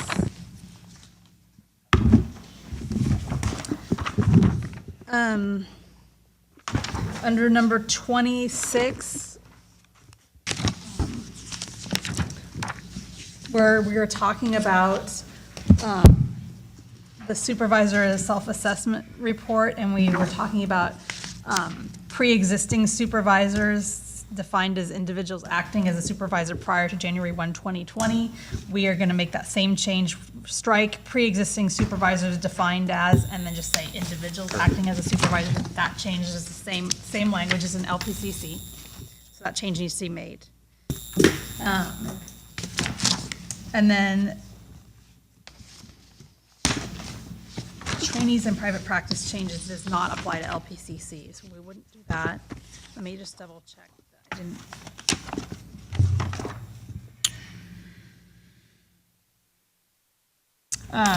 Mirror.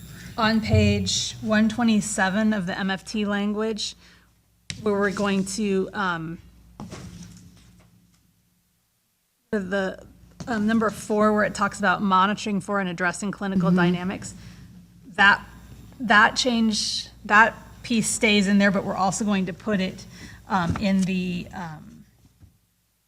supervisory responsibilities, supervisor responsibilities portion of the regulations. The part that corresponds, the language is the same, so that change will go there as well.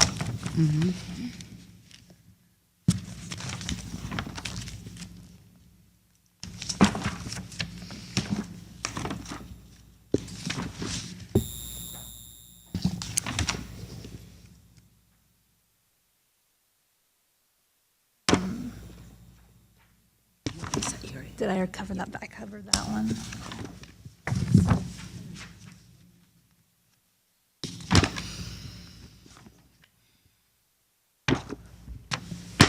That's it.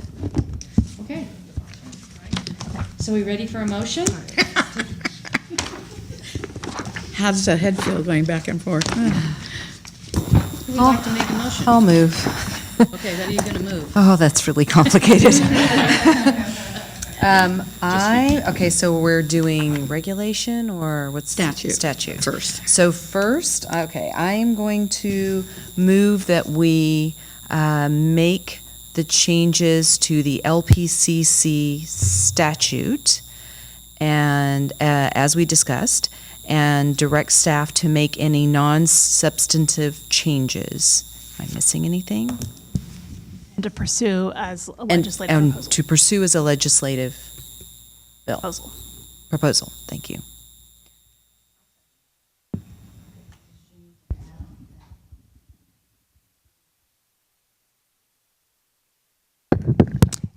Is that to move the proposed legislation as was discussed today? As was discussed today, yes.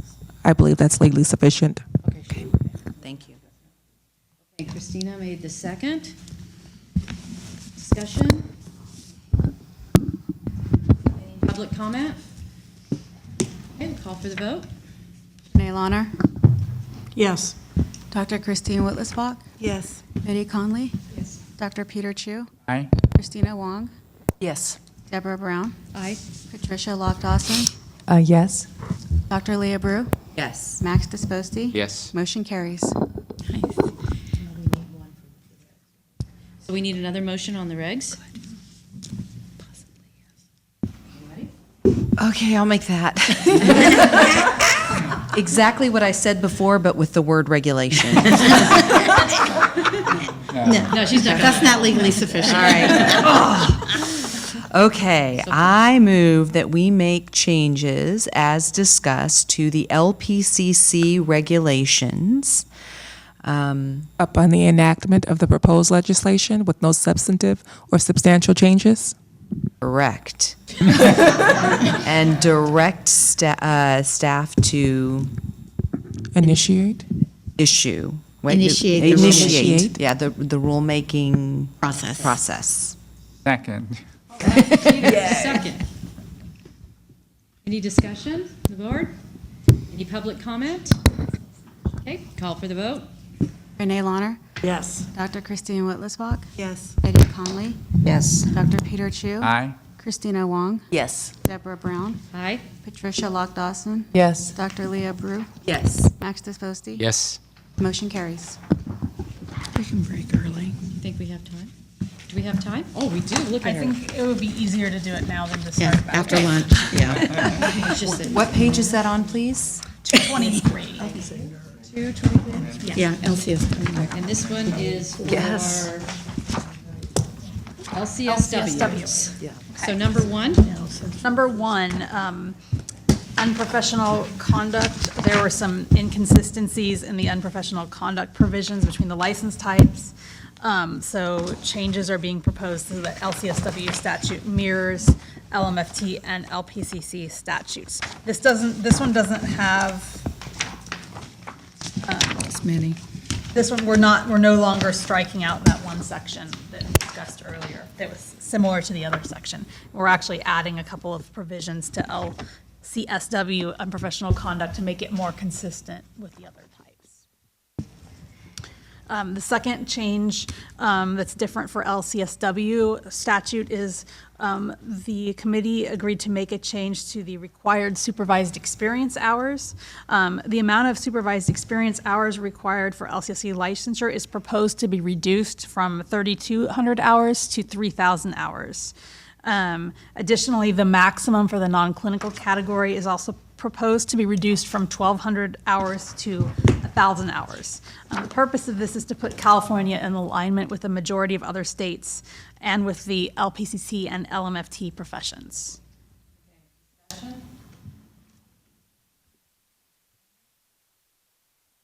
number six. Okay, split BPC section 4996.23 and move 4996.24. Like we did with the other types, we're splitting one section, this section here, into smaller, more focused sections, and also moving 4996.24 into a new section to make it with more related provisions.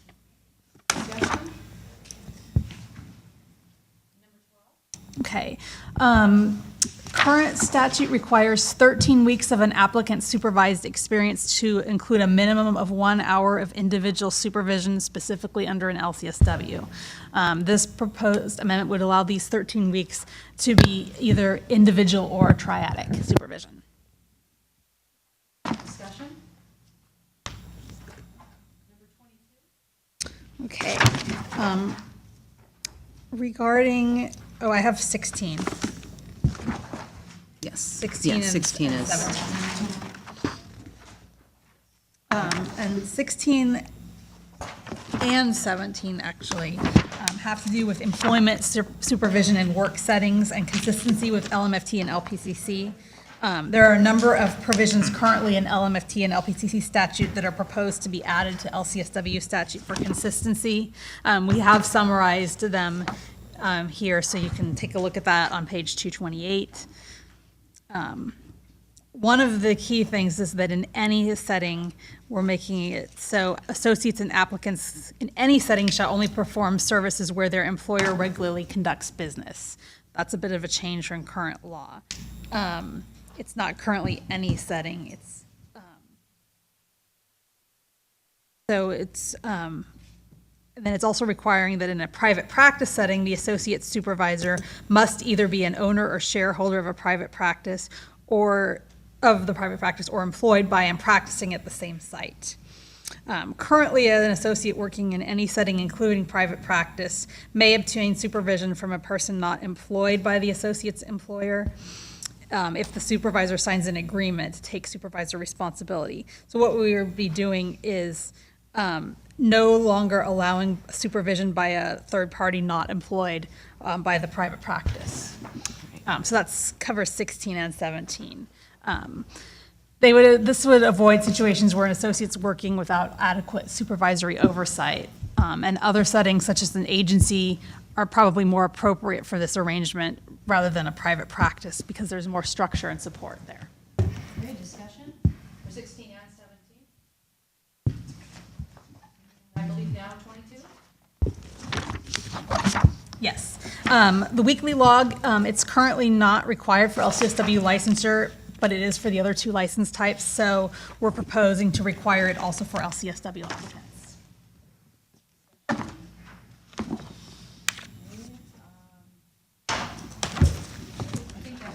That's it? That's it, but do I need to go over the LMFT changes again? Okay. So looking at the LMFT changes and which ones are going to apply to LCSW.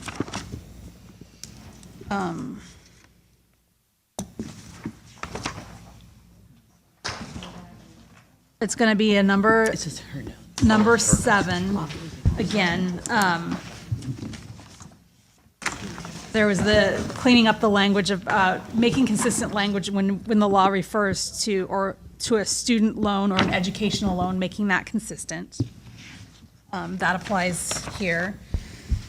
On number 16, the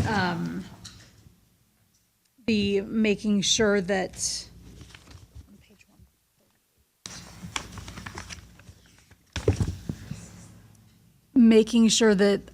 instead of the supervisor provides clinical perspectives, we're providing clinical guidance. That's the same language. It's also in LCSW language that we're proposing.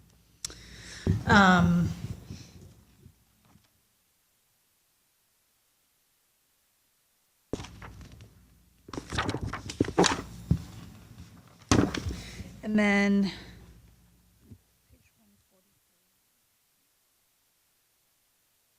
the same language in the regs, requirements for supervisors, talking about the supervisor self-assessment report and talking about pre-existing supervisors, changing that just to individuals acting as a supervisor prior to a certain date. That change would also apply to LCSWs.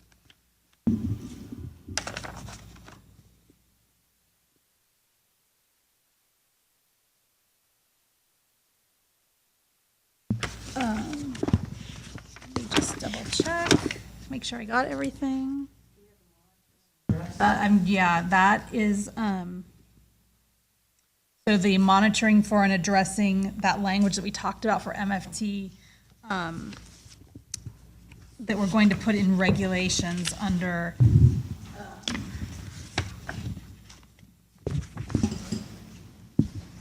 it goes in requirements for supervisors, requiring the supervisor to self-monitor for and address supervision dynamics, the language that we talked about for LMFT, that also applies to LCSW regulations. So that would go into. And again, adding it to the supervisory form. Supervisory form, yes.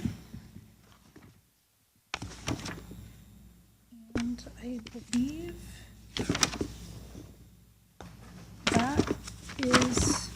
that's it. That's everything. I'll make a motion. Yes. I'll make a motion to make the changes as discussed today to the LCSW statutes and direct staff to make any non-substantive substantive changes and submit the legislation. I'll second that.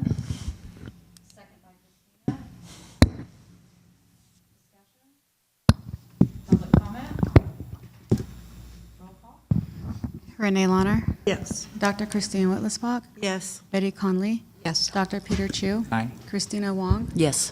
Deborah Brown, Patricia Lock-Dawson, Aye. Dr. Leah Brew, Yes. Max Disposti. Yes. Motion carries.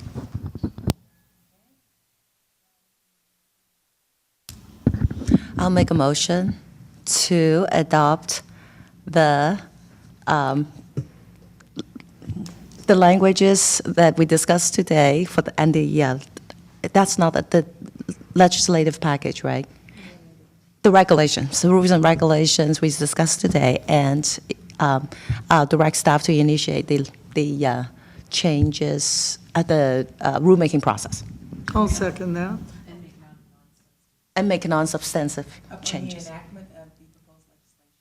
Incorporate that. Thank you. Who made the second? Renee? Any discussion? Public comment? Roll call? Renee Launer, Yes. Dr. Christine Whitlisbach, Yes. Betty Conley, Yes. Dr. Peter Chu, Aye. Christina Wong, Yes. Deborah Brown, Aye. Patricia Lock-Dawson. Yes. Dr. Leah Brew. Yes. Max Disposti. Yes. Motion carries. Wow. Thank you, everyone. That was amazing. That's a huge, this is a huge revision in our book. But, yeah. I'd just like to say, I think that this is a testament to all of our stakeholders and board members, that when you use the collaborative process, it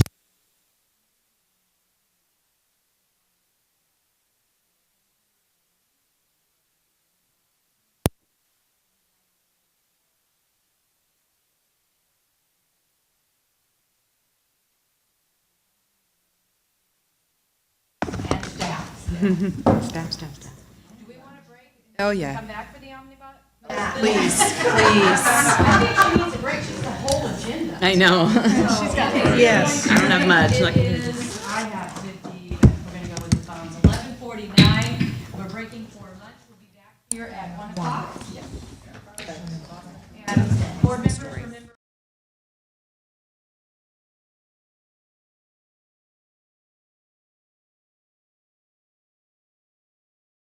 It is now 1:11, and we are back in order. And I'm going to turn it back over to Roseanne, who's going to discuss the Omnibus Bill.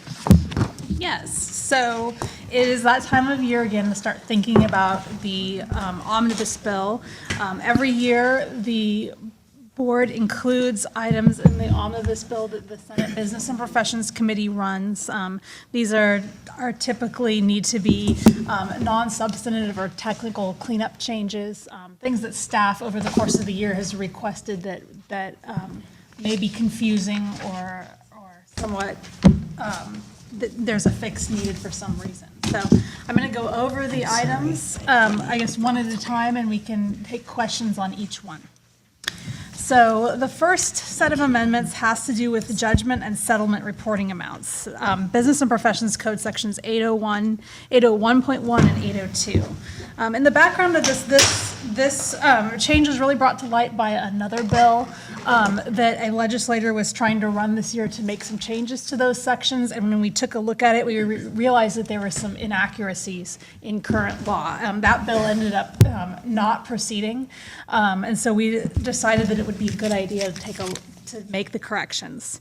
Current healing arts licensees need to report all judgment or settlements for negligence claims in excess of a certain dollar amount to his or her licensing board.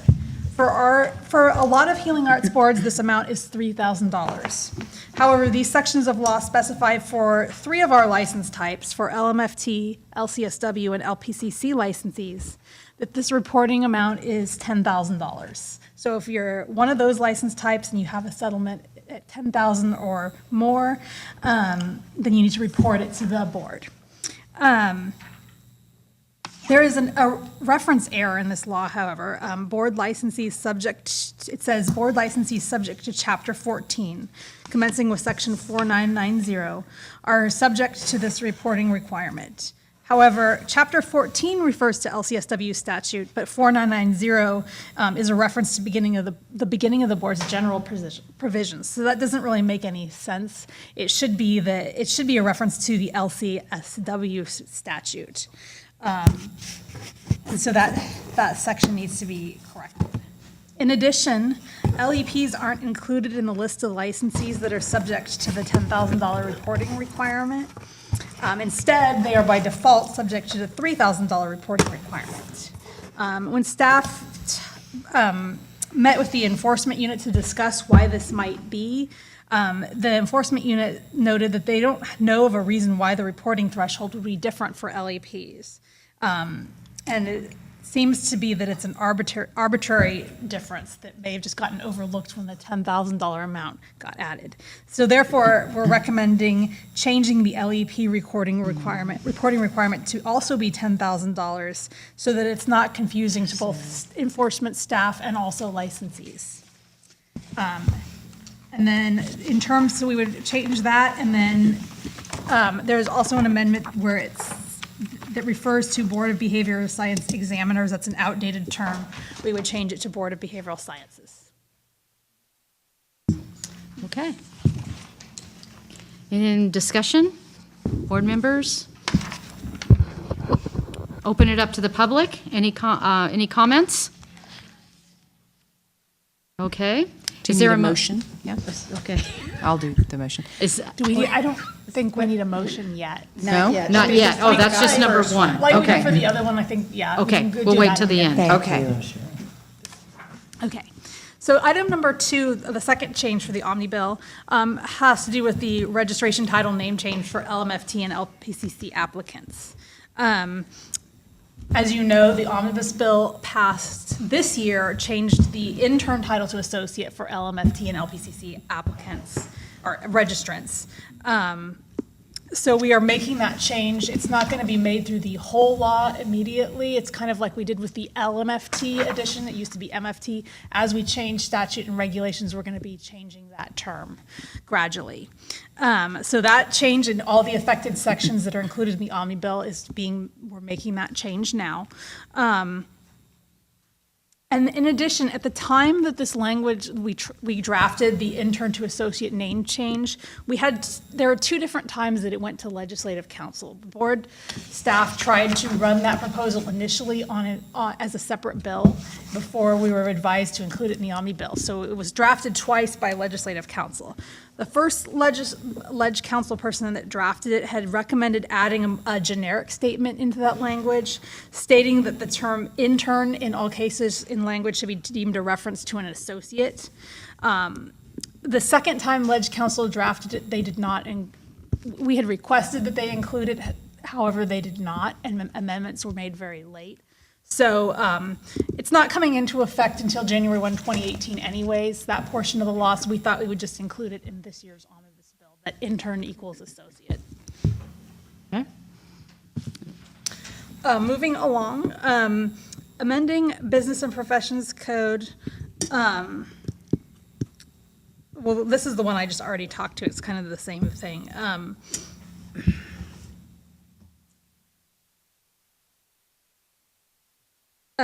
We're changing intern to associate in a bunch of sections that are affected here. That was item 3. Item 2 and 3 kind of went together. Item 4, changing the term examination eligibility to licensure.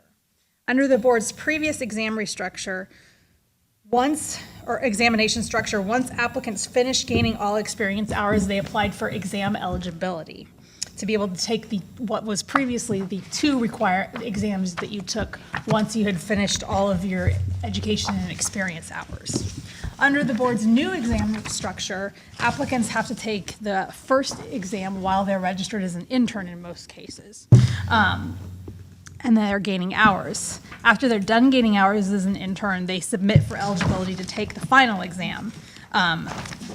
because individuals have already taken one exam, using the term exam, applying for exam eligibility once you're done with your education and experience is really no longer accurate. And therefore, staff is proposing to change references in law to applying for exam eligibility to applying for licensure.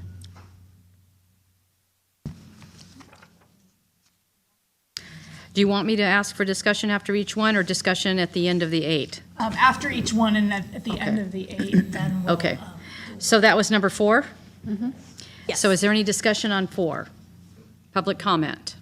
Okay, number 5? Okay. Name change requirements. Current law requires a licensee or registrant requesting a name change to submit a written request with a copy of the legal document authorizing the name change. That could be like a court order or a marriage certificate. When the Department of Consumer Affairs transitioned to the Breeze database system, it began requiring applicants to also submit a copy of their government-issued photo identification. This was done for security reasons. And the department is requiring this on their name change form. However, it's not specifically mentioned in the board's statutes that they need to submit this information. So we discussed this issue at the September Policy and Advocacy Committee, and a question was asked about whether requiring a notice of a name change within 30 days, as the law currently does, is a reasonable amount of time given the processing times of the Social Security Administration and the DMV.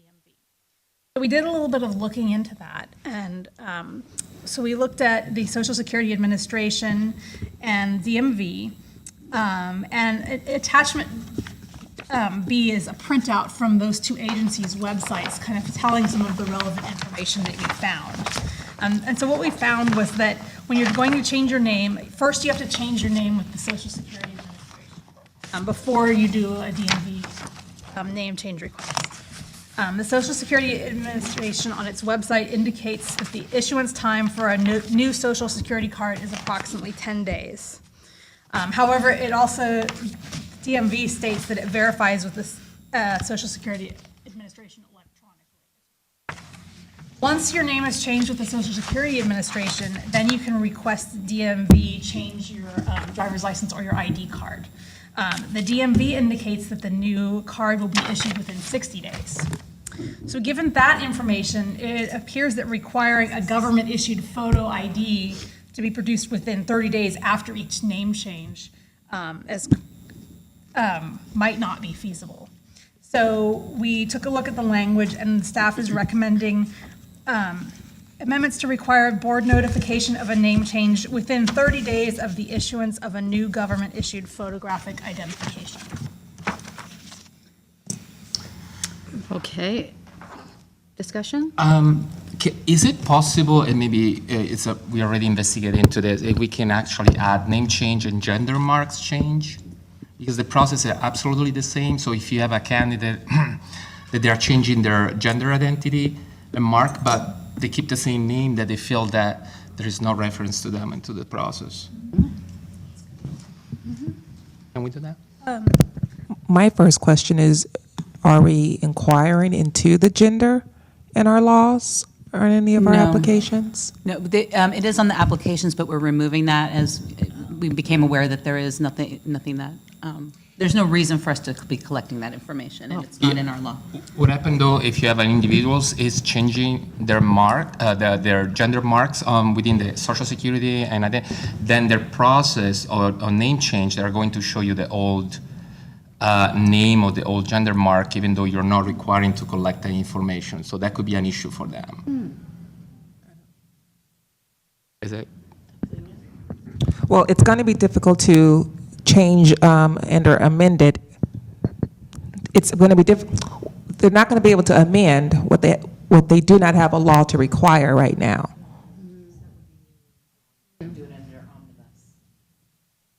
We could add it. We could run legislation to add it or run it, a regulation to include that type of information. Oh, because the law is already there. The law is already there. Right. Yeah. So my reference, perhaps a misunderstanding, was just to refer to that. What law is already there to require gender? We don't require gender, No. no. Correct. No. So it would be brand new. Okay. And in this particular section she's discussing, it's existing law, we're just making minor tweaks Right. to it.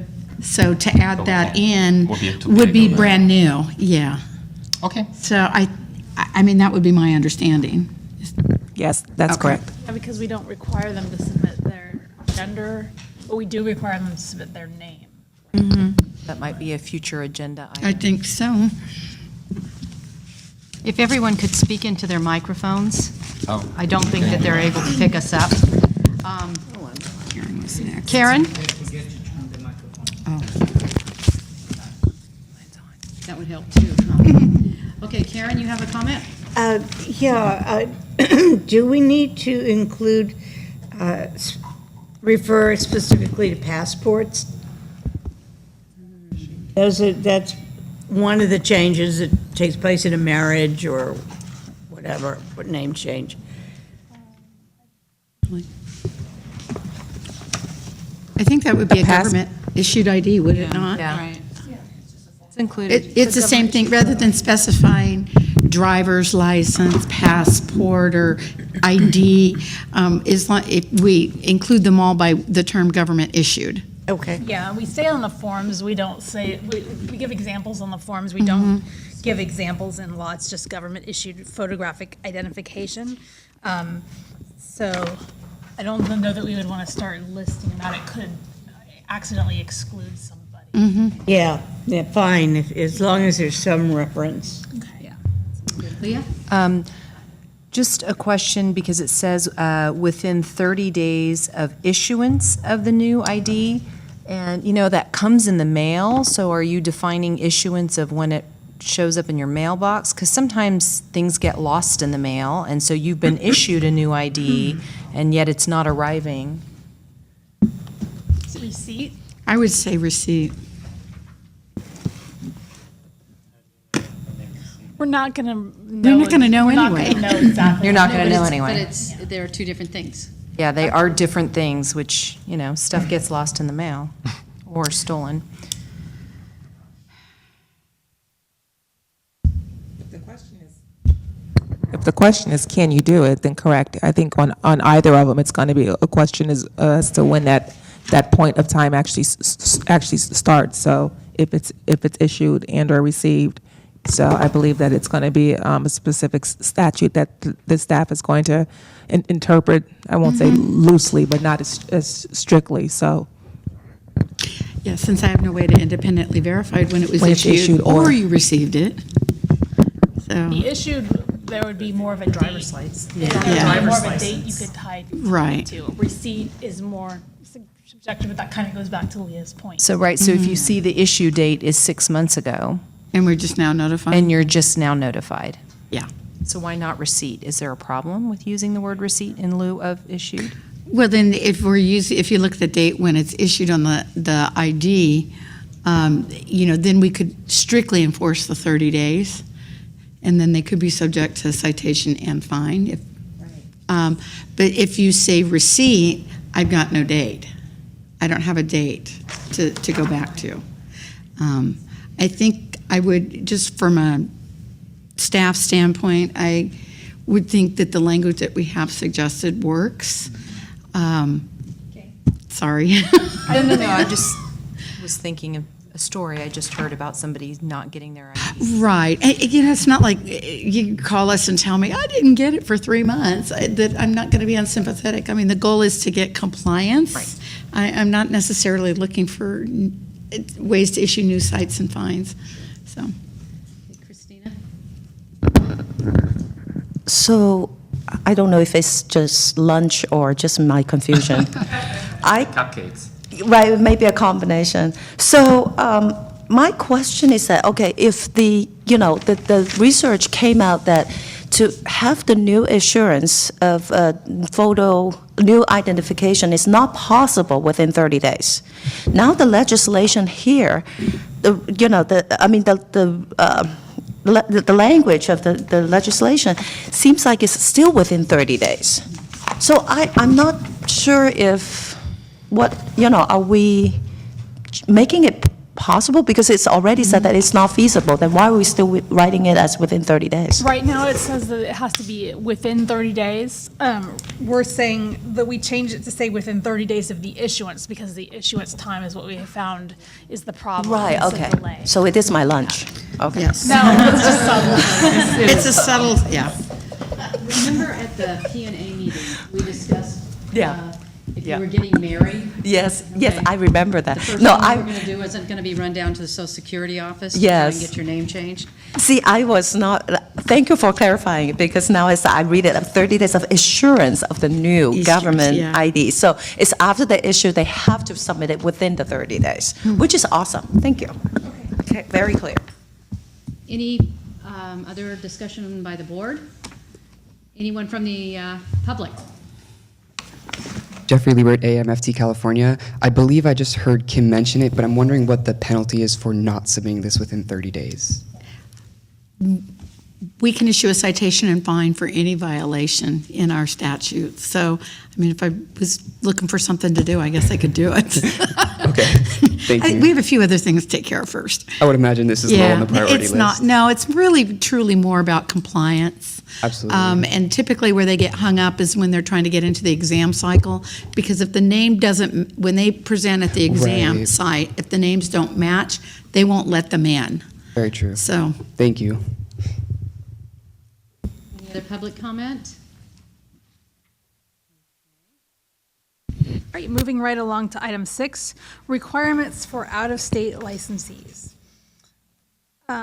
Business and Professions Code, section 4996.17 outlines the licensing requirements for LCSW applicants who have education or experience gained outside of California. It outlines licensing requirements for those who hold a license in another state, and also license and registrations who have previously passed the national clinical exam accepted by the board to become licensed as an LCSW without having to take that same exam again. However, the regulations do not specifically state that to qualify for the clinical exam exemption, the license must be active and in good standing. This is the intent of the law, but the board has received applications from individuals who held a license at one time or who hold an inactive license. One example that we got is an application where the applicant had held a license in another state, but it was expired. That person had passed the acceptable clinical exam, but that clinical exam had been taken and passed in the mid-1990s. The LMFT law and Lpc C law both state a license must be valid to qualify as an out-of-state applicant, but do not state that the license must be active to qualify for the clinical exam exemption. So what we're proposing to do is for all 3 license types, including MFTs, even though they don't have a national exam right now, but they could one day maybe, to state that for consistency, a license must be valid and in good standing to qualify as an out-of-state licensee. And then separately, it must be active and in good standing to qualify for the clinical exam exemption. So we would amend all 3 license types to state that consistently across all 3.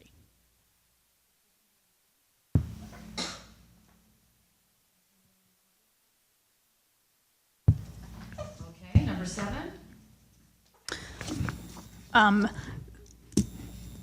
So Lpc C Intern Registration, there's a section that talks about the start date of issuing intern registrations as January 1, 2011.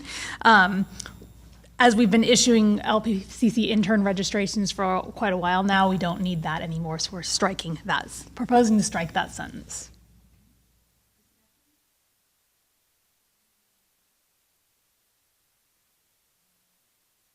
Okay, this is a technical change regarding the passage of the clinical exam for Lpc C applicants without an associate registration. Currently, the law specifies that a clinical counselor associate applying for licensure must pass a law and ethics exam and a clinical exam. That's a clinical counselor associate. The wording does not address a situation where the applicant is applying for licensure and is no longer registered as an associate. Maybe they completed their hours and they don't need a registration anymore, so they decide not to renew it. Or they're working in an exempt setting, done with their hours, so they don't need it. So the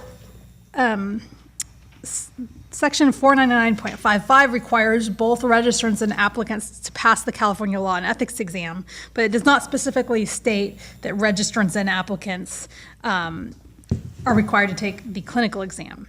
Regulations do designate that the California Law and Ethics and clinical exam as the board's LPCC licensing exams, but statute really should specify that all applicants must pass the clinical exam, not just registrants.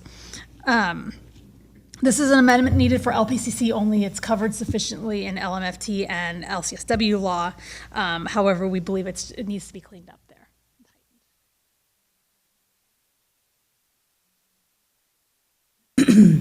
Okay, so what we're looking for now is a motion that would include all items 1 through 8. Is there any member of the board that would like to approve that motion? Move approval of items 1 through 8. Second was Peter. I believe we need to do the motion to do the non-substantive changes. Want to make a motion to say direct staff to make any discussed changes in any non-substantive, say that word, changes and pursue a legislative proposal. All right. So I move to direct staff to make any discussed changes and any non-substantive changes and pursue a legislative proposal for the previous 8 items referred. Items 1 through 8. I'll second. Oh, good, never mind. So, just your second? Yeah, On second. Okay. All right, any discussion? Okay, roll call. Renee Launer. Yes. Dr. Christine Willisbach. Yes. Eddie Conley. Yes. Dr. Peter Chu. Aye. Christina Wong. Yes. Deborah Brown. Yes. Patricia Lock Dawson. Yes. Dr. Leah Brew. Yes. Max Disposti. Yes. Karen Pines. Yes. Motion carries. Okay, the next item is going to be brought to us by Christy on proposed rulemaking. So as part of the supervision committee, this issue came up, and we're looking at probably running it as a separate item. Sometimes we have an applicant who contacts us, and my supervisor passed away, or they're incapacitated to a point where they might not be able to sign for hours. And so we don't have anything in our law that gives direction on what we can accept. You know, we have a process that we go through, but it needs to be established in our law. So that if somebody is not able to get those signatures, what we would expect. So what we would require is proof that the supervised experience occurred. So the supervisor responsibility statement, which is signed up front, the supervisory plan, if it was required at the time for that license type. And then normally we would have an experience verification, but that would not exist. The other two would exist because they have to be signed up front. And then the supervisor should have been signing their weekly log. So they would have that. How we currently handle things is we do this on a case-by-case basis. Some of the documentation that we suggest they submit are those responsibility statement, supervisory plan, and the weekly log. And then we also ask that they get something from the employer, if that's possible, stating that verifying employment of the supervisor and supervisee. And then if there was a letter of agreement between the supervisor and the employer, something like that. So we're basically wanting to put into law what our current practices. And like I said, we're probably going to be running this as a separate item. And the proposed language is in attachment E. So how this is going to change a little bit, is that we would ask for evidence that the supervisor is deceased or incapacitated. And then all the other supervision documentation and documentation from the employer that I previously discussed. So that's basically it.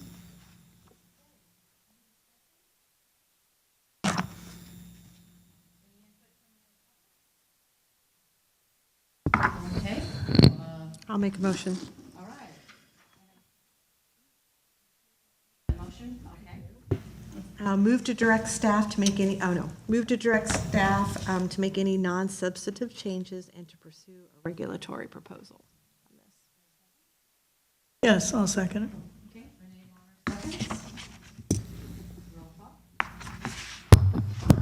Renee Launer, Yes. Dr. Christine Whitlisbach, Yes. Eddie Conley, Yes. Dr. Peter Chu, Aye. Christina Wong, Deborah Brown, Patricia Lock Dawson, Yes. Dr. Leah Brew, Yes. Max Disposti, Yes. Karen Pines.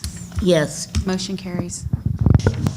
Okay, item F is also Christie, and of the agenda. Right. She will address the remainder. Yeah, so start with item 2, which is a section in our regulations titled Permit Processing Times. We're going to change that to say Application Processing Times. There was a reference in here to the Permit Reform Act of 1981, which is no longer in existence. I took a look, and some other boards have this similar section in their law, so at the time, it was probably something that all boards were asked to do. What changes we're making, besides deleting that outdated reference, is to update the types of applications that are listed in that section, and to modify the maximum time for notifying that an application is complete or deficient to reflect our current processing times which are currently in line with the goals set by management, and staff has been able to consistently meet those goals for the past 18 months. So we feel very comfortable now that we're fully staffed and able to consistently be there to put the processing times here in the regulation. It's not been accurate. This section has not been updated in a long time, so it's not been very useful. So we're trying to make it more useful. There's a section of a column that's labeled maximum time after receipt of a complete application to issue or deny a license or registration. So we want to get rid of that column because it's not helpful, because we can't really set an accurate time frame because you might have a complete application for licensure, but you haven't passed the exams. So we can't control how long that takes to get your license issued. And then, it's really not necessary because staff makes the processing of follow-up documentation to complete your application. So say it's incomplete, the person is notified, they submit it, the staff makes that a priority to get those cleared. And it's rarely more than 30 days, is what I'm told from our licensing manager. The other issue with this column is that there can be an enforcement review for criminal conviction, for example, and that can take up to 4 to 6 months. So that there's not one single time frame we can put on this category that is accurate. The other column we would like to delete is the actual processing times based on the prior 2 years. So again, we have not updated this section in a long time, so this is not accurate. And to run a reg package every 2 years to update this just it doesn't make a lot of sense to us. So those are the changes that we'd like to see. Now, attachment A shows you that we do provide information on processing times to our applicants to help them know, okay, has it been longer than 30 days, then I should contact the board at this point. Or I'm going to wait now because I know I'm still in that time frame. Anyway, yeah, so that's how we do it now, but would like to keep the language in the regulations. We were originally going to think about getting rid of this whole section, but stakeholders had some great points that if we were to keep processing times in our regulation, and say if we ever got in a situation where there were furloughs again, or, we would have something to point to in our law that says we have to have staffing to be able to meet these timeframes. It's in our law. Any questions on that? From the public? Well, we can do the second, there's one more. That's okay. So the second one has to do with our advertising guidelines, or advertising regulations.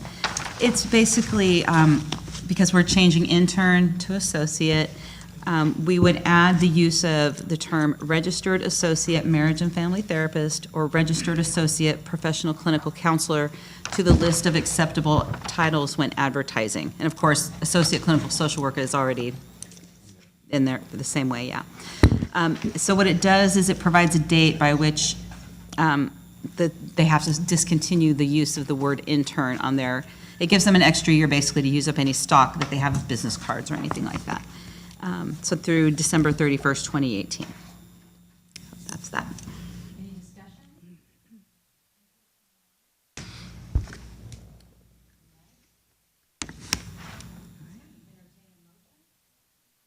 My turn. I move to direct staff to make any discussed changes and any non-substantive changes under this item and pursue as one or more. A second. Let's second together. A dual second.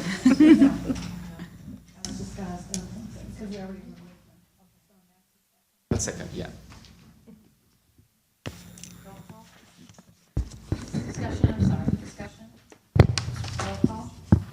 Renee Launer, Yes. Dr. Christine Whitlisbach, Yes. Eddie Conley, Yes. Dr. Peter Chu, Aye. Christina Wong, Deborah Brown, Patricia Lock Dawson, Aye. Dr. Leah Brew, Yes. Max Disposti. Yes. Karen Pines. Yes. Motion carries. Legislation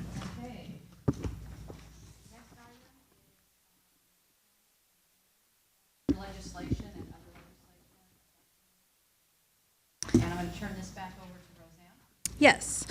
So the legislative session for this year ended the end of September when the governor had to either approve or veto any bills that made its way onto his desk.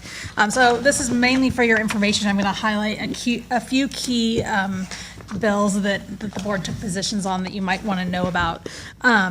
As you know, our two proposals, AB 1917 and SB 1478, were both signed by the governor, as well as two bills that some of our professional associations were pursuing, AB 1808 regarding minors consenting to mental health services and the ability of trainees to treat them, and also AB 1863, which has to do with MFTs being able to get medical reimbursement for rural health clinics or federally qualified health centers. Those two were both signed into law as well.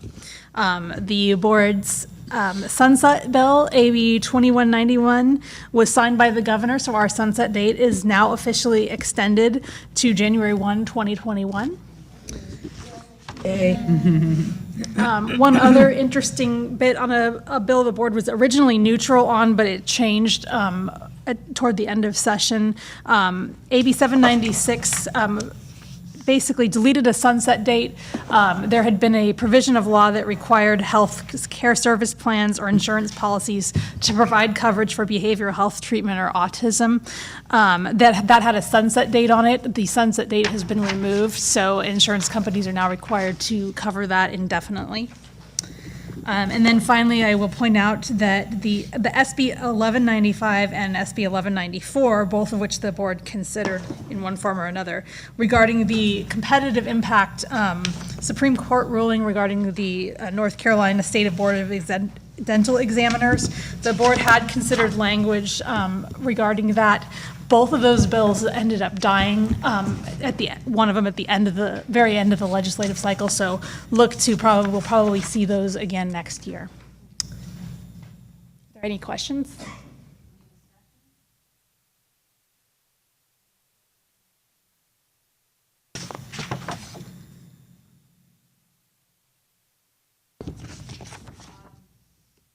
Moving on. Rulemaking proposals, and yeah, I just received a late update that the rulemaking proposals for English, for extra time, if you can document English as your second language. It is with the Department of Finance, last I heard, so it is.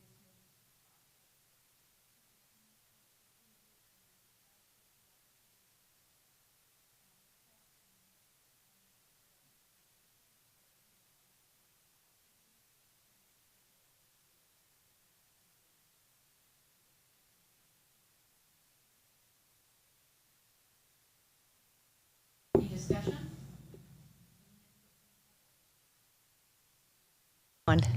I'm all for, I appreciate that the persistence that the board has with this issue, because so many interns as I'm working with are very, very frustrated because they know the material, they study, they've got to deal with their anxiety, but the comprehension of the English language is what they need extra time on. So they're going to be celebrating and jumping for joy that they have extra time. I'm praying it gets passed before January. Otherwise, we wait another year? If the rulemaking package is not approved, There we go. If the rulemaking package is not approved, then we would have to start all over.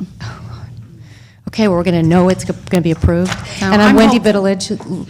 I keep forgetting to say who I am. I'm Wendy Vittilage, LMFT, and advocate.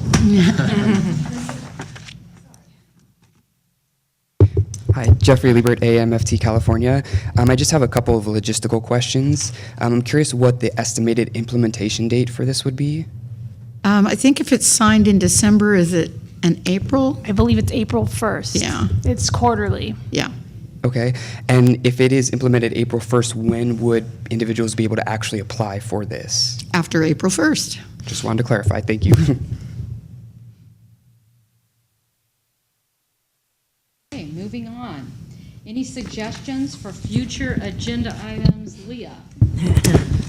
Yes, I'd like to add for us to, in the future, discuss standard terms for reinstatement after revocation of one's license or registration. I have one. Nobody else does. Okay. Any other items from board members? Kim, yeah. So I've had a rather frequent request from an individual for the board to consider adding the topic of parent alienation into the curriculum. So don't know how the board feels about that, but we can certainly bring some information to consider it. Put it on the, yeah. Put it on the agenda. Can't do it. Okay. Yes. Oh, sorry.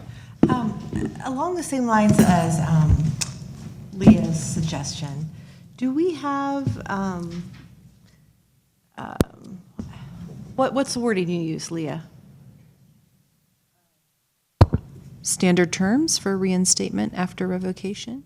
Okay, so do we have a process for reinstatement? I'm just still confused about this, for if people leave the profession for any reason? I mean, can we broaden that to look at just reinstatement? Just that whole- When people are away from the profession, let's, Sure. for longer than, say, 5 So maybe we years. just take off the after Yeah. revocation? About the whole. For, Just just talk for about- reinstatement For under any. reinstatement. In general, Okay. whether, regardless of what their, Or any Right, condition? when you're away from the for profession. any Regardless condition. of the reason. Yeah, Yeah, thanks. or inactivity?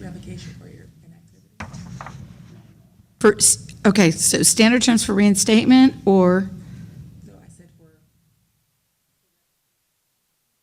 For revocation? Or inactivity. Okay, just so I'm clear. Would there be any other reasons why people would not? Inactivity, 'Cause now we have a- inactivity. Now we have a retired status and we have a, We have a law that covers that. yeah, no, I was just trying to think, are there any other reasons that we're not considering? Because since we're limiting it. Right, I just want to be able to talk about just the whole process and Whole- not be right, excluded so- because we didn't put it on the agenda. Right. Yeah, so I'm clear, we want to talk about that. If you wanted to reinstate your license, either due to which would be due to revocation, what that looks like in terms of essentially what hoops you need to jump through to get back in. For Standard across the board. Or if you've been inactive for a significant period of time, inactivity, because we have an inactive clause or an inactive license status, and you can renew inactive for as long as you want. I don't know what your terms are, because I'm not, but if you haven't been practicing and keeping your license current, taking the CEUs and keeping your license, and haven't been practicing for, a period of time. Okay, so we'll just look at the reinstatement due to revocation, inactivity for a period, or no practice. No, Kim, can we just leave it at reinstatement Statement? and not give any qualifiers? And the reason why I'm saying this is maybe we'll want to change what it's like right now already for people who go inactive. Like, I'd like that to be part of the discussion. So for any reason, even if whatever retirement status or inactive status, it doesn't matter what the reason is, just discussion for standard terms for reinstatement. Because that way we can talk about the 50 different ways. Okay, so my suggestion, based on what I'm hearing, reinstatement is a term that's used after a license has been revoked. You can't practice on it. And then return to practice would address inactivity for a period of time. Okay, so after reinstatement or return to practice? Yes. Then that's clear for me what you want. Yeah. Yeah, and I think just informational too. Yeah. And discussion, some education for the board. Karen? Yes, you keep saying a significant period of time. Don't we have to define that? Well, that would be the discussion, yes. Okay. Okay. I would like just to bring this to the attention of the board. Perhaps, I don't know how to formulate that into an agenda item, but there is definitely a need within the mental health community defining or discussing about the, for instance, we have an incredible amount of people that are becoming gender therapists, but there are not guidelines, there are not point of references. There is a self-induced training that a lot of great people are doing in California, but there is not even a conversation at this level to educate ourselves and even to explore a little bit what other possible options could come available. So I wonder if we could introduce that in the conversation. Can I just ask for clarity, are you thinking about training of clinicians? Because my mind is going to making sure that our language and our legislation is sensitive too. I think it could be, we could explore both, because definitely there is a problem with language and making sure that we're always aware of the dynamics of serving a population that's highly at risk. And what can we do in our position to reduce that gap? So exploring different, Is that too long of a time? Okay, thank you. Because I know you have contacts. Yes, I do. Yeah.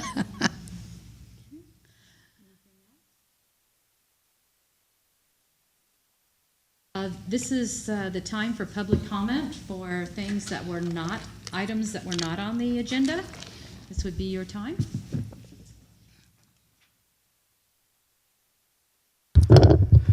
Mike Griffin from California Association of Marriage and Family Therapists. At the outset, so I don't forget this, CAMP wants to express our appreciation to the board, to Kim and to staff for all of your hard work and all of the accomplishments. I was mentioning to Roseanne earlier, all of the work on the supervision laws and regulations is so phenomenal. It's such a great benefit. We really appreciate that. And on a similar note, speaking on behalf of staff and on behalf of Jill, our exec, we feel like we have a good relationship with staff and with the board. When we have questions, when we want to give input, and so forth, we feel like staff and Kim is extremely receptive to that. So we appreciate having that kind of collaborative relationship. So 2 quick topics that I was asked to bring up. One has to do with the issue of telehealth. A number of members are calling. I know that as one of the staff attorneys, I get these calls, and the other attorneys do too. The questions go something like this: what if I have a current client who is in another jurisdiction, and they call me, and they're temporarily on a work assignment or something of that nature. They call me and they're in distress, and it doesn't appear to me as if I'm permitted lawfully to practice. How do I handle that? And we're having these conversations with them about, trying to look at that in every imaginable way.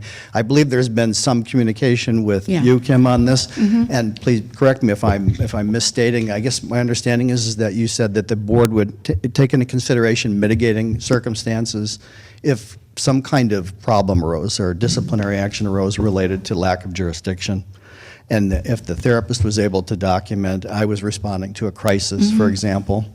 The point of all of this is that if there's any kind of, in the future, any kind of further guidelines, questions and answers, any further guidance that the board could offer on this, we'd be very receptive to that, because we're trying to do a good job of discussing this, with our members. Yeah. So we've had the same calls. So the same calls. Yeah. So the other issue that I was asked to bring up is that apparently on the issue of subject matter experts not being reimbursed, I haven't taken these calls, but I think Jill has. You probably have. We're handling. You're handling that. I was asked to just convey our concern over that, because we have subject matter experts complaining they're not getting reimbursed and they're going to drop out, and we're urging them to not do that, and we told them we'd convey our concern to the board. Yeah. So, all right, thanks for your time. You're welcome. Thank you. Wendy Vitillage, LMFT advocate. Okay. I just was wondering if this issue will be brought back up about the subsequent intern number hitting up against the 6-year mark when you're in private practice. I know that was something that was potentially discussed a year ago or so. I personally hit that mark, and I'm thankfully licensed now, but just when someone's in the exam mode and they do not pass or they get hit up against their subsequent number and then they have to leave their private practice, it's just an issue, I feel, that because it doesn't feel like it's in the best interest of our clients. So I'm just curious if that can be brought back in. Okay. And I'm seeing a lot of sighing going Yeah, on. no, it's okay. Okay. Yeah. I know we had it on the agenda, but I don't. We did. We talked Jill, about- actually, Jill from Camp had come and asked if we could hold off on to the doing next it. because they Yes. needed Okay. some time to get some information together. Okay, so probably on February P&A. I think it was marked for April. Or March or We- April. when we For discussed it in April? September, Okay. Yeah. All right, so it looks like we are to adjourn. All righty. Is there a motion? I move. I'll second it. Super shell. Yes. Meeting adjourned. I don't know. Yes.